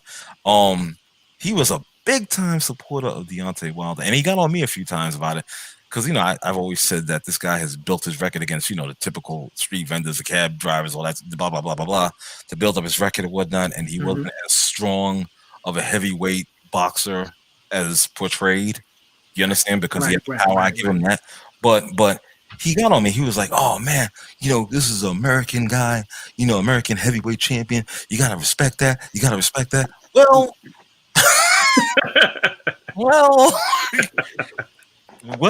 how can I respect the actions of this guy? I can't, because just like you said, Mac, you're making an excuse. The fight is done. You lost. Own up to it. You wasn't a better man that night. How to get better? Exactly. Wait a minute. Go ahead. Mm-hmm. How can you take somebody serious who's online with jeggings on, no shirt, and twerking, and you like 6'7", 6'8", you got on jeggings and you twerking? I can't take this dude serious. And you're a boxer. I can't take this dude serious. I can't take anything he says seriously. Right. Now I saw something I didn't understand. Wasn't his latest excuse something about the guy's fingernails or something? Something like that. He said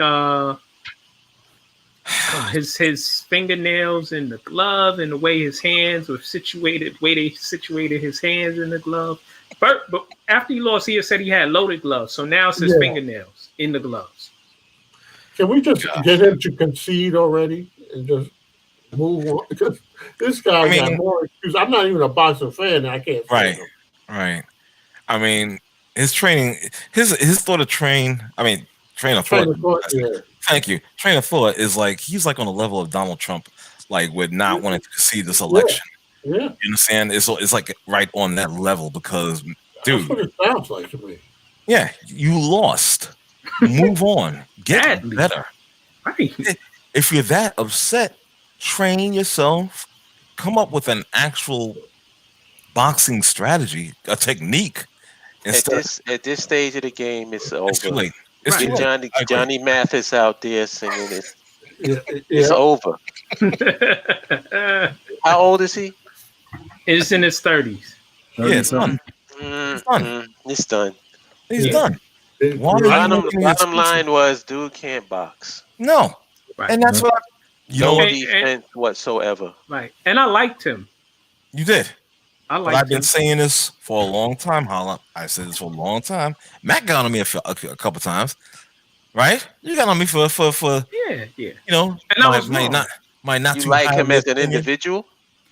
No, I like. Listen, he got the one hitter quitter, which that's what he liked. The one hitter quitter, but he is not a boxer. He can't box. Well, I knew that.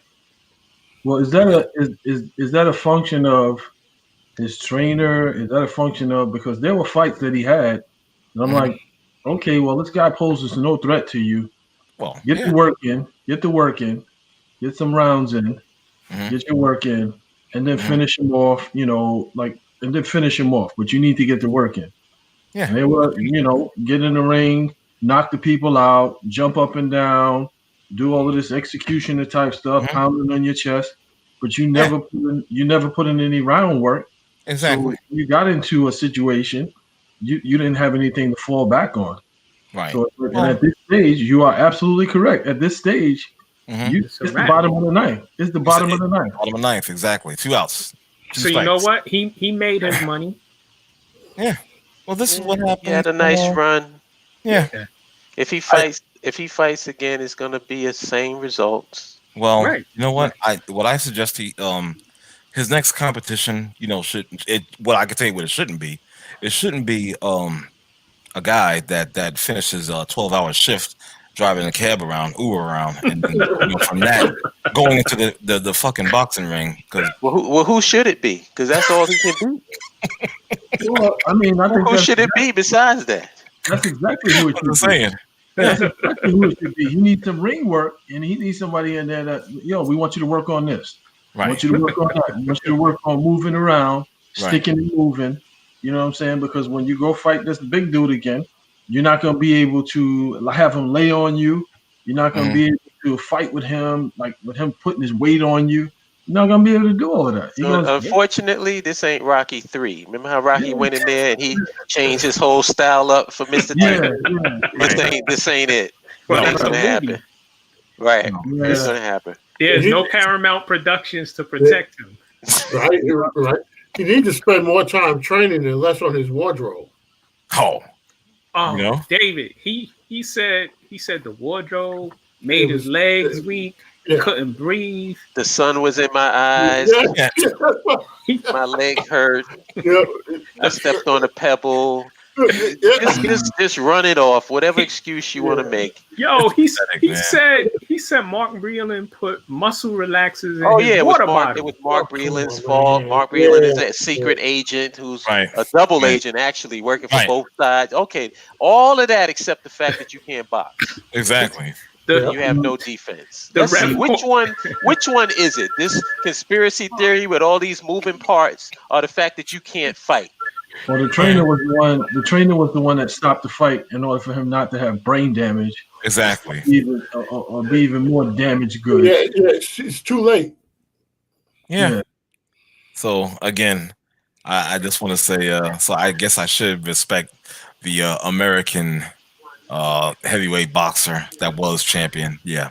People attach themselves to all of this stupid shit. What I want to know is, what are your skill levels? Mm-hmm. Can you fight? Are you a good technical body? That's all I care about. All this other stuff, this emotional dumb shit, this jingoistic nonsense. It doesn't make any sense. I was going to support you. There's been plenty. I remember we used to have these discussions of like MCs and which MC is better, and so people would pick Big Daddy Kane because Big Daddy Kane is from Brooklyn. Right. Okay. Yeah, he's from Brooklyn, but that's not why I'm picking you. Right. I don't give a shit if you're from Brooklyn. I don't care if you're from Queens. I don't care where you. I'm going by your skill level. There you go. That's it. If you happen to be from Brooklyn, cool. Right. But I'm not just rolling with you because of where you come from. Come on, get the hell out of here, man. It's ridiculous. Imagine if we was rolling with Deontay Wilder because we felt he represents the black race. Right. So what you looking like now? Right. Dude, he's 6'7". He had on jeggings and he was twerking with no shirt on, and he was twerking. There you go. Camera on YouTube, and I'm like, yo, like, what's going on here? Like, is this a heavyweight? Like, when I always, the complaint that I always had about him is like, when you're going into like heavyweights, like in my mind, heavyweights, you got one hitter quitter power. Like, you ain't there to play games. You're not there to be, talking and doing all of this foolishness. You in there, and this dude better respect you because I'm here to knock your head off. Mm-hmm. You there, doing all this social media and all this other nonsense. It's like this new wave heavyweight. It's like, dude, like, you're not even taking the craft seriously. Yeah, no, you're not. You're not taking the craft seriously, and the fact that you got that power, that's got you out of it. But again, eventually you'll run into one dude that is going to be able to absorb your power. There it is. What happens after that? Yeah, it's true. It's true. You're not good enough to put on all this other extra stuff. No. Exactly. He's going to take L's just like what's the Spanish kid who came in looking like a whale, who I liked? Oh, Andy Ruiz. Ruiz actually has skills, but he won his fight and he decided to go eat. Yeah. And he came in the ring looking like Big Pun. That's what happens. He always. Good. He was always like that. He was always like that for some reason. But nah, he gained some weight after that first fight. It was like, it's like he celebrated that In-N-Out burger. You know what I'm saying? And just like, okay. And then after that, went to the taco place. Yeah, that's right. Yeah, they ring the bell and he goes out for tacos. When he took his robe off, I said, "Good God, is he Jabba the Hutt now?" Yeah, come on. I'm just saying, man. Hey, he combined the In-N-Out with the what's that beer that they got? Tecate beer, whatever that Mexican beer is. You know what I'm saying? I'm just saying. He's a Mexican fighter. Where's that disclaimer? Oh, come on. Come on. Are you serious? Are you going to call the flag on me now? I didn't do anything. This is where Rodney starts to go off the I didn't even do anything. All I'm saying is the guys are the views and opinions of independent. Jesus Christ. Give me a break. You can't say anything. What the hell? The guy's a Mexican fighter. Okay, please tell me that you don't see him eating burritos and tacos. Oh my goodness. Huh?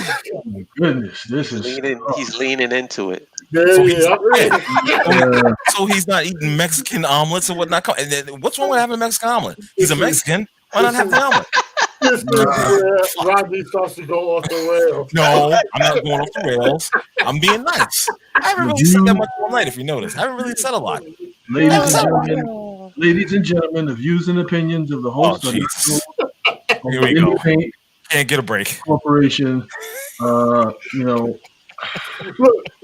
it's so bad that Mark's trying to act like he's frozen right now.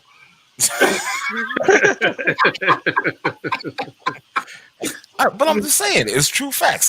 Really? Mr. Black, legal would like to speak to you. But I'm just saying, man. Come on.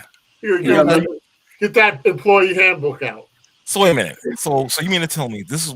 You know what? Hold on. Wait a minute. So you mean to tell me You mean to tell me that there are Mexicans out there? Oh, jeez. Let me finish my statement. He is doubling and tripling down. Oh yeah. What are you talking about? He's a supporter. He's a supporter. So wait a minute. You mean to tell me there's Mexicans out there that don't like the food that I mentioned?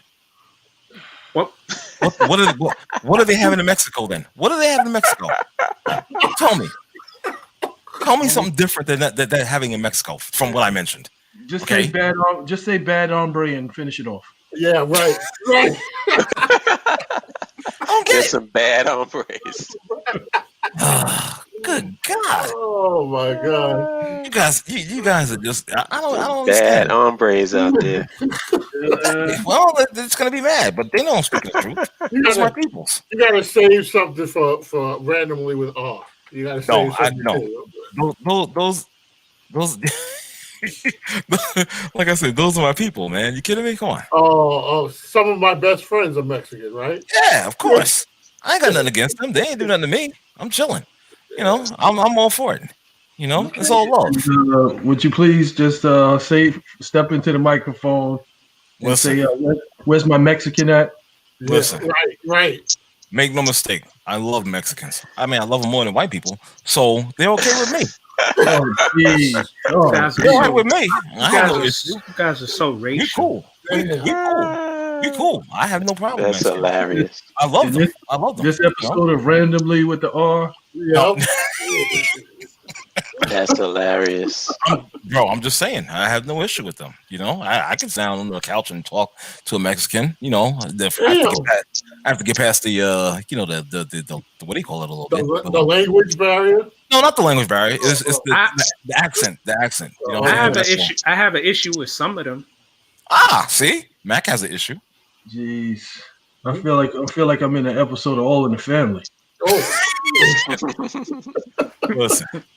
Hold on for a second. Hey, brother, Call Bristol. You in the house? I'm here. What up, bro? You on fire up, tonight? You on fire tonight, man? You just straight gully.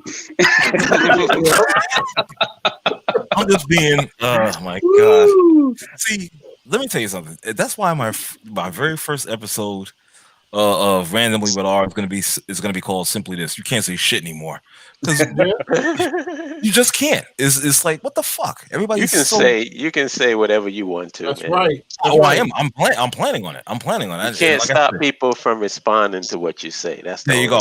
That's the thing. There's gonna be nobody's stopping anybody from saying anything. There's gonna be a lot of crying. Because this country is full of vaginified people. I just want. Right. All it was with Ruiz, in my opinion, bro, is that after that first fight when he beat Joshua and he knew he was guaranteed the next fight, he went ham after that because he got the check.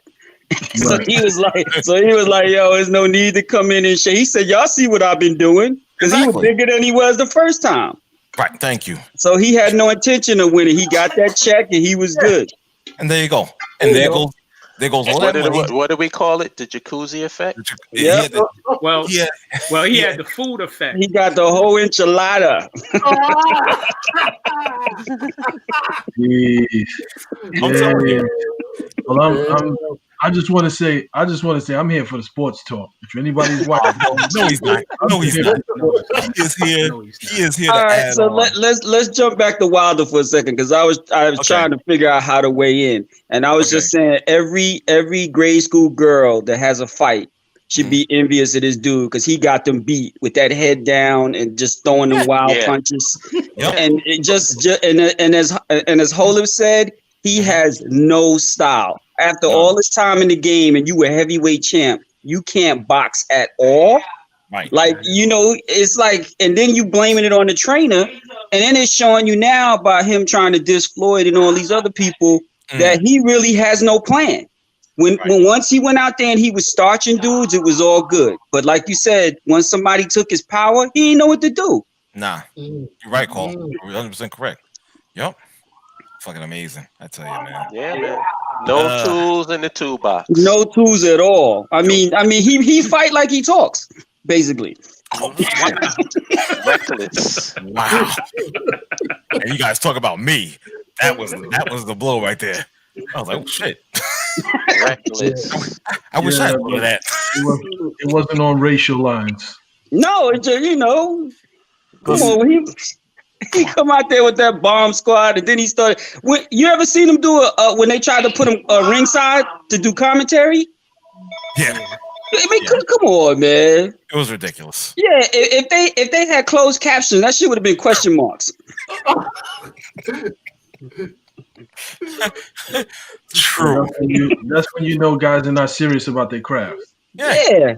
That's when you know guys are not serious about their craft, because when guys are serious about their craft, they're basically telling you, well, what he should do right now, get his foot right on the outside of it. If he gets his foot on the outside of him, then he'll be able to counter with that left hook, or he'll be able to come over with the right, or he could, sneak with the uppercut. Exactly, Bishop. They would be students of the game, and they would analyze it. So that lets you know when he was at the ring at ringside, that's exactly what he sees when he's in the ring. It's the same thing. Nothing. There you go. So he gets cashed out. Yeah. Yep. Well, hey, it was nice while it lasted, Exactly. You know what I'm saying? The bomb squad. I'm like, he might get one more fight against who? Between Fury and Joshua, or he might have to. Why in the hell would he want that? Joshua ain't gonna fight him now, man. I agree with y'all. It's gonna be Joshua and Fury. If anything, nobody's fighting him now. You don't want to fight Fury. It's not worth it. You don't want to fight. Y'all are right, but you don't want to fight Fury. Actually, if they think that he's gonna make a big payday for either one of them, I could see them fighting him because they know that they can beat him. Right. Well, it's not like they feel like he's gonna be some big threat. Exactly. That's true. So it's an easy payday for as far as they can see. For Fury maybe, but I don't know about Joshua. I don't know about that because Joshua, like, if he got beat up by Breeze, it's kind of he got it's a lot of chandelier in that jaw. Yeah. And if he can't beat Deontay, who has zero defense, then he's more garbage than Deontay is. Basically. Yeah, for real. You got that right. I don't know. The heavyweights, I don't know. Mac, you had said that there was a few. I don't know. It's a couple of up and comers. Yeah. There's like two guys. Yeah. Cause I mean, just to change the subject, have you seen the size of this black dude they got in the WWE? The one with AJ Styles? Yeah. How big is this dude? This dude make Braun Strowman look like a point guard. Is he like 8 feet tall or something? He must be. I don't know what the hell's up with that. But I gotta be honest with you, Holla. I can't do it anymore. I can't. You don't watch wrestling anymore? I have given up, ladies and gentlemen. I have given up. I can't. I just can't. They just be fucking shit up. That dude is humongous. He must be bigger than Shaq. So what's the problem there? The problem is simple. It's called Vince McMahon. That's the problem. Is it because of the unionization issue? That is that the product is shit. They don't know how to. The rare times they get a storyline correct, and then they make this wild left turn and totally screw it up. You're like, yo, what the hell? Why are you? Oh, I can't do it anymore. I'm done. So how are they about to become a union, or are they unionized? Oh, hell no. No. They proposed that to wrestlers?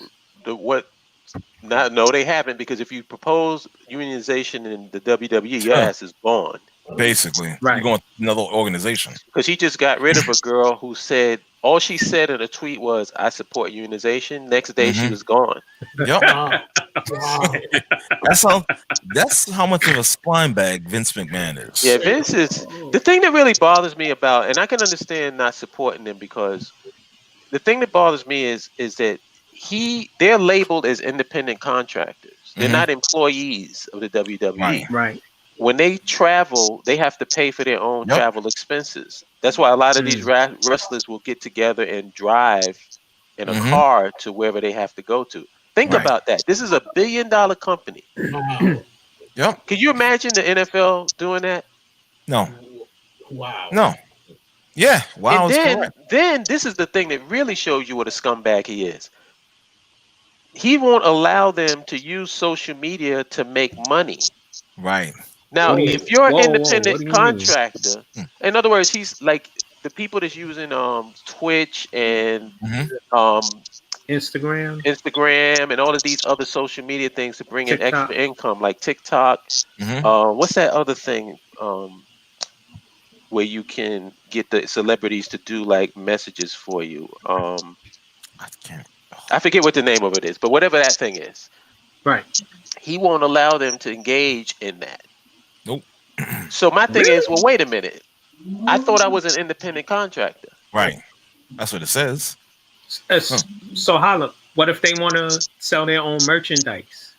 He won't allow them to do that either? Wow. No. You're skirting a very slippery slope there, because it's like, are they contractors or are they employees? If you restrict, that's the thing. It's like they blur the line. And actually, Andrew Yang, is trying to come after them. Like if he gets into a position in the Biden administration, he made it clear that he's coming after the WWE. Good. I hope he does. So hold up. When Hacksaw Jim Duggan and the Iron Sheik was riding back in the day to their matches, I just thought it was because the Sheik had the weed. Yeah. You ain't wrong. I didn't know they had to get their own transport. So that means this hasn't changed in like 30, 40 years. This has always been what it is. Did you see that link that I sent y'all in the text link? The Undertaker article? I didn't get to open it up. I didn't get to read. Me neither. Hey, well, if you saw the headline, the headline just said, yes, he said that the human body was not meant to deal with what we do. Right. And it's so true that wrestling should be seasonal. Yeah. It shouldn't be a traveling circus, 364 days out of the year. It's got to be a seasonal thing. Because it's like you're talking about banging your body on that mat all year round, and then you don't think that that's going to have long-term effects. Exactly. Which is why what kills me, when people say, "Oh, it's fake, it's phony." Okay, listen, we get that. Okay, but at the same time, you're still an athlete. You understand? And there's training to this, and there's stuff that takes wear on your body. I mean, I push back on the fake shit because saying wrestling is fake is like saying, I ain't going to see the Star Wars. That shit is fake. Right. Yeah, duh. Exactly. You know what I'm saying? I said the same thing. I'm like, what the fuck? Okay, oh my God, it's great. Like, it's such groundbreaking news. Neo is really Keanu Reeves. Yeah, exactly. Breaking news or whatnot. I'm like, okay, really? So you're dropping knowledge on me. Gotcha. We already know that it's prearranged and we already know it's scripted. Right. The same thing like with any movie or TV show. So if you don't have a problem with that, why you got a problem with wrestling? Exactly. Well, you know what? It's just like the stunt actors. And, you ask any of them, the stuff that they do is rigorous and it takes a toll and it's dangerous. For sure. For sure. Exactly. We know. Actually, wrestlers put their body through just as much punishment as an NFL player or a hockey player. Yeah, well, listen, we've all seen more so. Right. Because they're fighting all year round, which is bananas. Right. And we've seen devastating injuries. Oh, absolutely. Where guys have to come back, and you know what I'm saying? Like a guy that just came back recently is a guy named Edge, the rated R superstar. He just came back you remember Edge? He came back very recently, and he retired 8-9 years ago from a fusion surgery to his neck. Yeah, you understand? Where he thought he could. When I saw him come back, I was like, "Oh my God, they're gonna kill him! They're gonna kill him!" And remember Mick Foley when he fell all that? Oh hell yeah! Oh, his body. That was ridiculous. He came on a show and he was talking about some of the injuries he's had, and I'm like, exactly. "Yo, dude, how are you?" See what the problem is? The problem is that these are natural tough guys, and they actually they take those injuries like as a badge of honor. And the company takes advantage of that. Yep. It's not like the guys are gonna stop. It's like they have war stories about how they got injured and how they continue to match and all. So like you gotta look out for those guys. You have to. You really do. You gotta look out for them because nobody's gonna be there for them once this shit is over. No. And for Vince to not do that, he's a real piece of shit. Especially with the money he has. They just think Roberts had to get a GoFundMe or something because he wanted to have, he had to get a surgery, and it's like, come on, man. That's Exactly. ridiculous. Well, if you've been getting the lion's share of the money all these years, why would you want to change now? You've been pimping these dudes and these wrestlers all this time. Why would I want to change now? Yo, we happen to see the salaries. I literally make more money than about 70% of they on wrestling. Jesus. Mark, you telling me some of these dudes is crazy? They not even making six figures? No. What? My God. And as much money as that generates? And Carl, me, Hollop, and R have talked about this for years. I was not aware of this. That's crazy. So who's the fool? Is it McMahon or who's stupid in this equation? Well, you just mentioned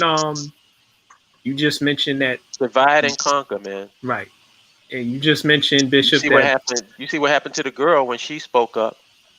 Yeah, but again, like if you think about it, you are the product. It's not him. So leave. Right. So do something else. Go to another.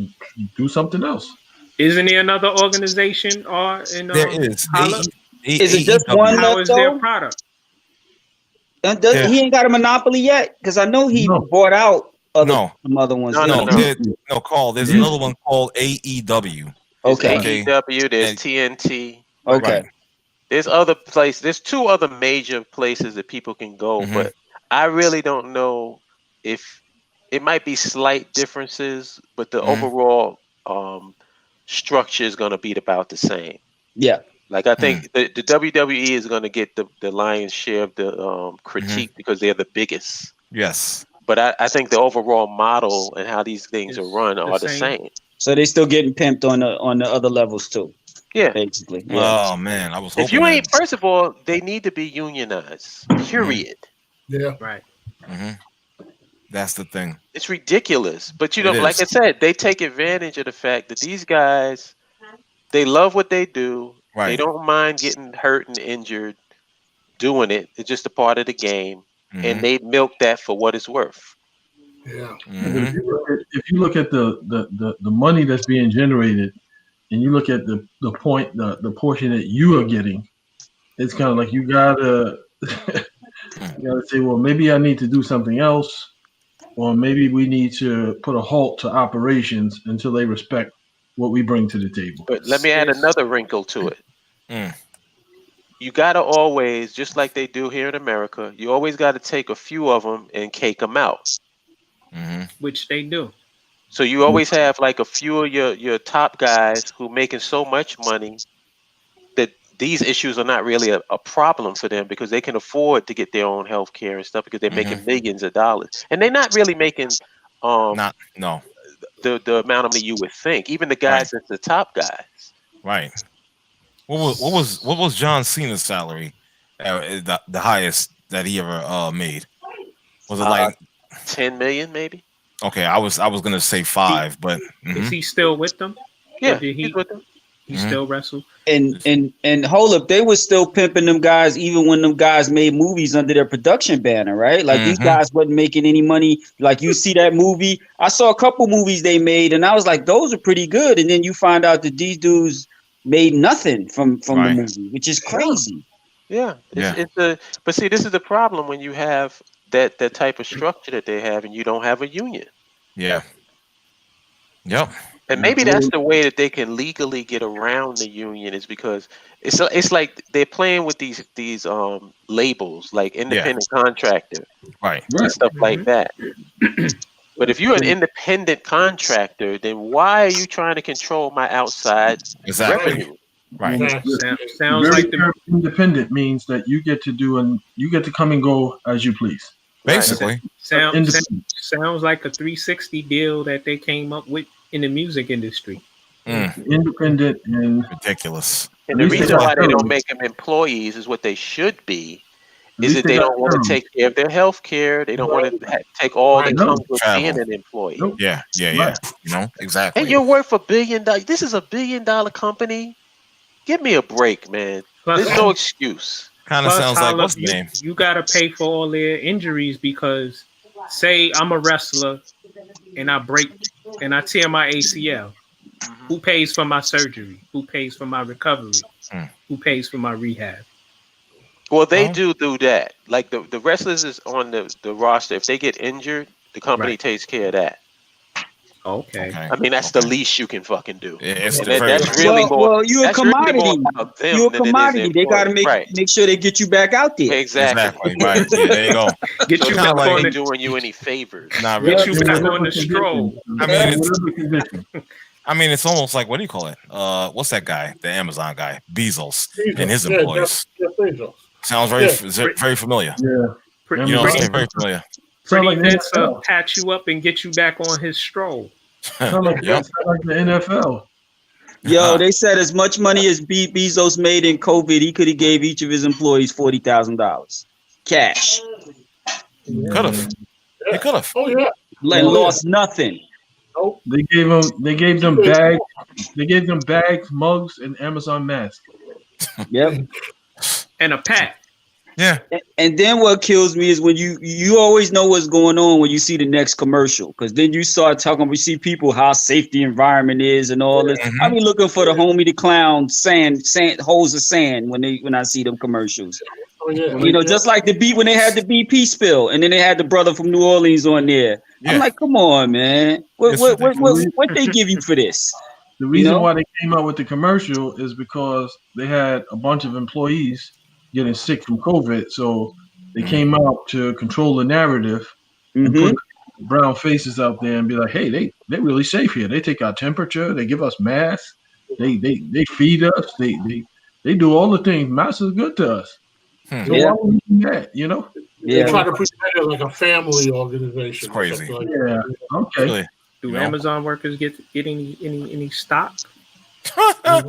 Are you serious? Yeah, they stocking themselves. Yeah, that's about it. They do shit. You asked the right question. Yeah. Mac, you always on point, bro. You know what I'm saying? They're stocking themselves. I love that. You guys realize that Amazon had this scheme where you could have your own delivery company and be independent contractor with Amazon. And if you were an employee, they would give you about $10,000 to start it off. So what they did, they got it up and running, had everybody take the insurance liability, got them to train their employees and so forth. And then they put measures in place that made it relatively impossible for you to meet the benchmarks. Right. As an independent contractor. Typical. Then they got rid of you, and they basically were keeping stats on the employees that you had to see which ones were, close to the benchmark, and then they turned around and hired them to work for Amazon as delivery drivers for Amazon, and then that became a division of Amazon, like delivery drivers. Wow. Yeah. Wow. So Amazon is ridiculous. They dirty. Wow. Our brother Ronan Black, he said Bezos make more money in a year than the GDP of a whole lot of developed nations. Yeah. And people don't realize when you contract with Amazon as a supplier or as a business, they basically nickel and dime you for everything. So they house your merchandise, they ship it for you, they take care of everything, but you pay on every level. So if you're used to making, let's just say for argument's sake, $5 on every product you sell, once Amazon gets finished with you, you may come away with like $2. And when you stop being able to ship a certain amount, then they start charging you storage fees for your merchandise. So then your merchandise becomes their merchandise. Crazy. Super monopoly. We support it. When you really think about the stuff that goes on and the things that we support, it's really, really bad. Like if you get into the weeds of all of these stuff, like think of the NFL. Like I was a big promoter of that Vikings helmet They can can reduce the amount of concussions that these guys get. Right. Like, why is the NFL not have everybody in that Vikings helmet? Rydell has I think it's Rydell, and there's another company. They are the two companies that manufacture the helmets, that provide the helmets. Mm-hmm. And it doesn't look like anybody's changing. And me and Holla we were posting on this. I remember, like a year ago, 2 years ago, and nobody listens. So no. And they still have Vikings helmets. The Vikings company is providing those helmets to like the younger kids, to prevent them from getting, So it's good that they're doing that, but they need to take that to the NFL, man. Like the NFL is big enough to have everybody should be wearing those goddamn helmets. It doesn't mean that it's going to eliminate concussions. No, but it'll help. It'll help. It'll help reduce it. Yeah. Well, didn't the NFL change the rules so you couldn't lead with your helmet, and that's supposed to stop concussions? I but it's still a high collision game. It's still an impact game. But that was the answer. That was the answer to the concussion. Right. Oh my God. Just don't hit anybody with your helmet. Wow. Exactly. That ain't gonna work. I mean, you might as well. Why don't you just play fucking flag football then? I mean, if you're gonna do it like that, it don't make no damn sense. So. And I've been hit coming off the train by little Chinese ladies, and they've almost knocked me off my feet. Can you imagine getting hit by a 300-pound dude, 6 feet tall, running straight at you at full blast? I'm amazed that most people ain't getting carted off the field on every play. Yep. When you see the speed that these dudes go and how they get hit. Yep. And then it's crazy. They won the Thursday night game. The players don't really like that game. I understand why. Yeah. Because it upsets their recovery time. Because of course. You go from having like a week to recover. Now it's like you got 3 days. And then think about this too. Remember, they was trying to add extra games on to the regular season. Right. And that was the other thing. And when you guys made mention about the helmet thing, here's the thing that gets me. The NFL has money hand over fist. They could buy out that contract with Riddell or whoever else make the helmets and go and do something for player safety. And that would be a good look for the league. But then, I might be getting on another level here with the political aspect of it. Look at who most of the owners are. They don't give a shit. This is a cash cow. It's either like I'm losing money this year, so it's a write-off. Or you have some of these owners that are really trying to win, but they are making money hand over fist because you limiting the money that the players can make, and then you guys can there's no such thing as a contract in the NFL. That's a misnomer because people kill me when they start talking about this dude got 50 million. No, he didn't get no 50 million. He signed a piece of paper that says we probably gonna give you 10 million in cash. And then your annual may be, say, 11. But if you get hurt, we can rip that shit up tomorrow, and you got nothing. That's not a contract. Or they tell you in the middle of your contract, Carl. All right, say you make 8 million, and they say, well, we're gonna restructure your contract. You and they make you take less, or they say what we paid you is a bonus and not your contract, and then somehow you're gonna lose money. Yeah, you are gonna lose money. Why you think Ricky Williams came back and played? He was out smoking weed in Tahiti, and then the Dolphins was like, "Yo, we want that signing bonus back," and he put that helmet back on and came back and played.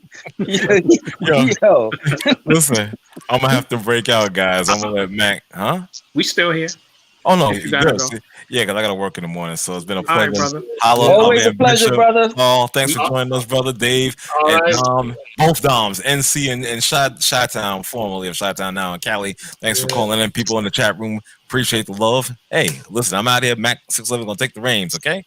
Man. I got a strong connection tonight. Don't say nothing, David. Do not say anything.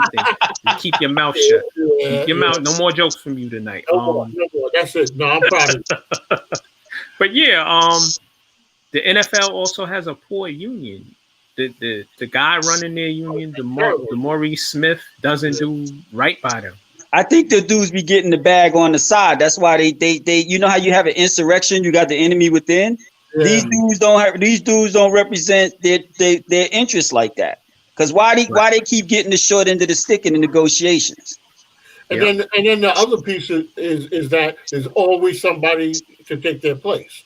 Yeah, so, You exactly. know, this guy can't play anymore. There's never a shortage. Yeah, it's like an assembly line. It's always somebody up next. You're right about that. But I wanted to mention, though, going back to what Holland was saying about with the wrestling.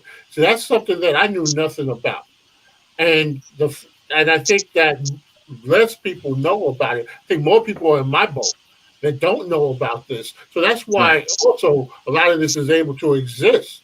And so the idea that Andrew Yang may bring this, public, that's a huge thing. Because the more people that know about it, then there'll be more pressure. Because I think the fact that McMahon counted on the fact that most casual fans or non-fans didn't even know that this existed. But if they don't really care. They don't care, yeah. But if you tell people like you're telling us tonight, we all sit up there and we're looking at each other like, yo, this is crazy. How could this be? Well, why do you think the McMahons got so politically involved? Well, there you go. I mean, that makes more sense to me tonight, knowing what I know now, because that's criminal. Yeah, well, it is. You all see that link I just posted? Nah, it just went to me. You posted in the YouTube channel, and then I can post it on the screen. Yeah, I just did. Where is WWE? Where are they incorporated? Hold it. No, Connecticut. Connecticut. Well, their corporate offices are in Connecticut. I don't know. Okay. Yeah, I hope Yang gets some type of cabinet position and he burned their ass with a hot poker. Yeah. Oh, absolutely, absolutely. I hope so too. Holla, you still in the YouTube? You still on the YouTube channel? Yeah. Post it in the YouTube channel. I just did. No, you didn't. It went to me. No, I posted and I sent it to you in the private, and I sent it on the YouTube channel. I don't see it. I see it. I don't see it. Does anybody else see the link? Nope. Which channel? You posted it. I see it. Okay. Carl.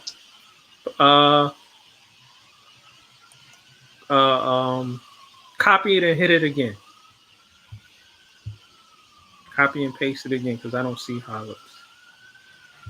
Because I know you're in the chat room. But yeah, if still didn't get it.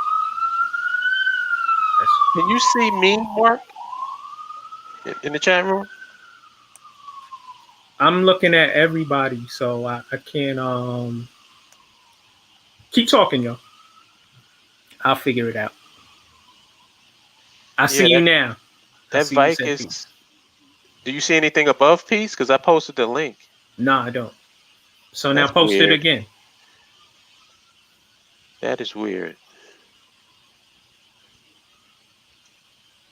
It's not showing the link. So it's crazy that Linda McMahon, she started off as a senator in Connecticut, was it? She won? Did she win? No. She used to ran. Be a senator. She used to be a senator in Connecticut, and then she was a senator. Yeah, in Connecticut, okay. And then she got some. She was the McMahons have been big donors to that guy, and she had some role in his cabinet that had to do with small business. Right. So, again, it was like it wasn't by accident that she was in those kind of positions. Yeah. To just like to kind of like CYA, make sure that business stayed as it is. So. Mm-hmm. So while he ran the business, she ran on the political side to make sure that things stayed the way it needed to stay. Mm-hmm. Wow. All right, fellas, I'm gonna have to call it a night. Yeah. There you go, Holly. Yeah, I see it. I see it there. All right. Yeah. All right, my brothers. As always, good talking to you.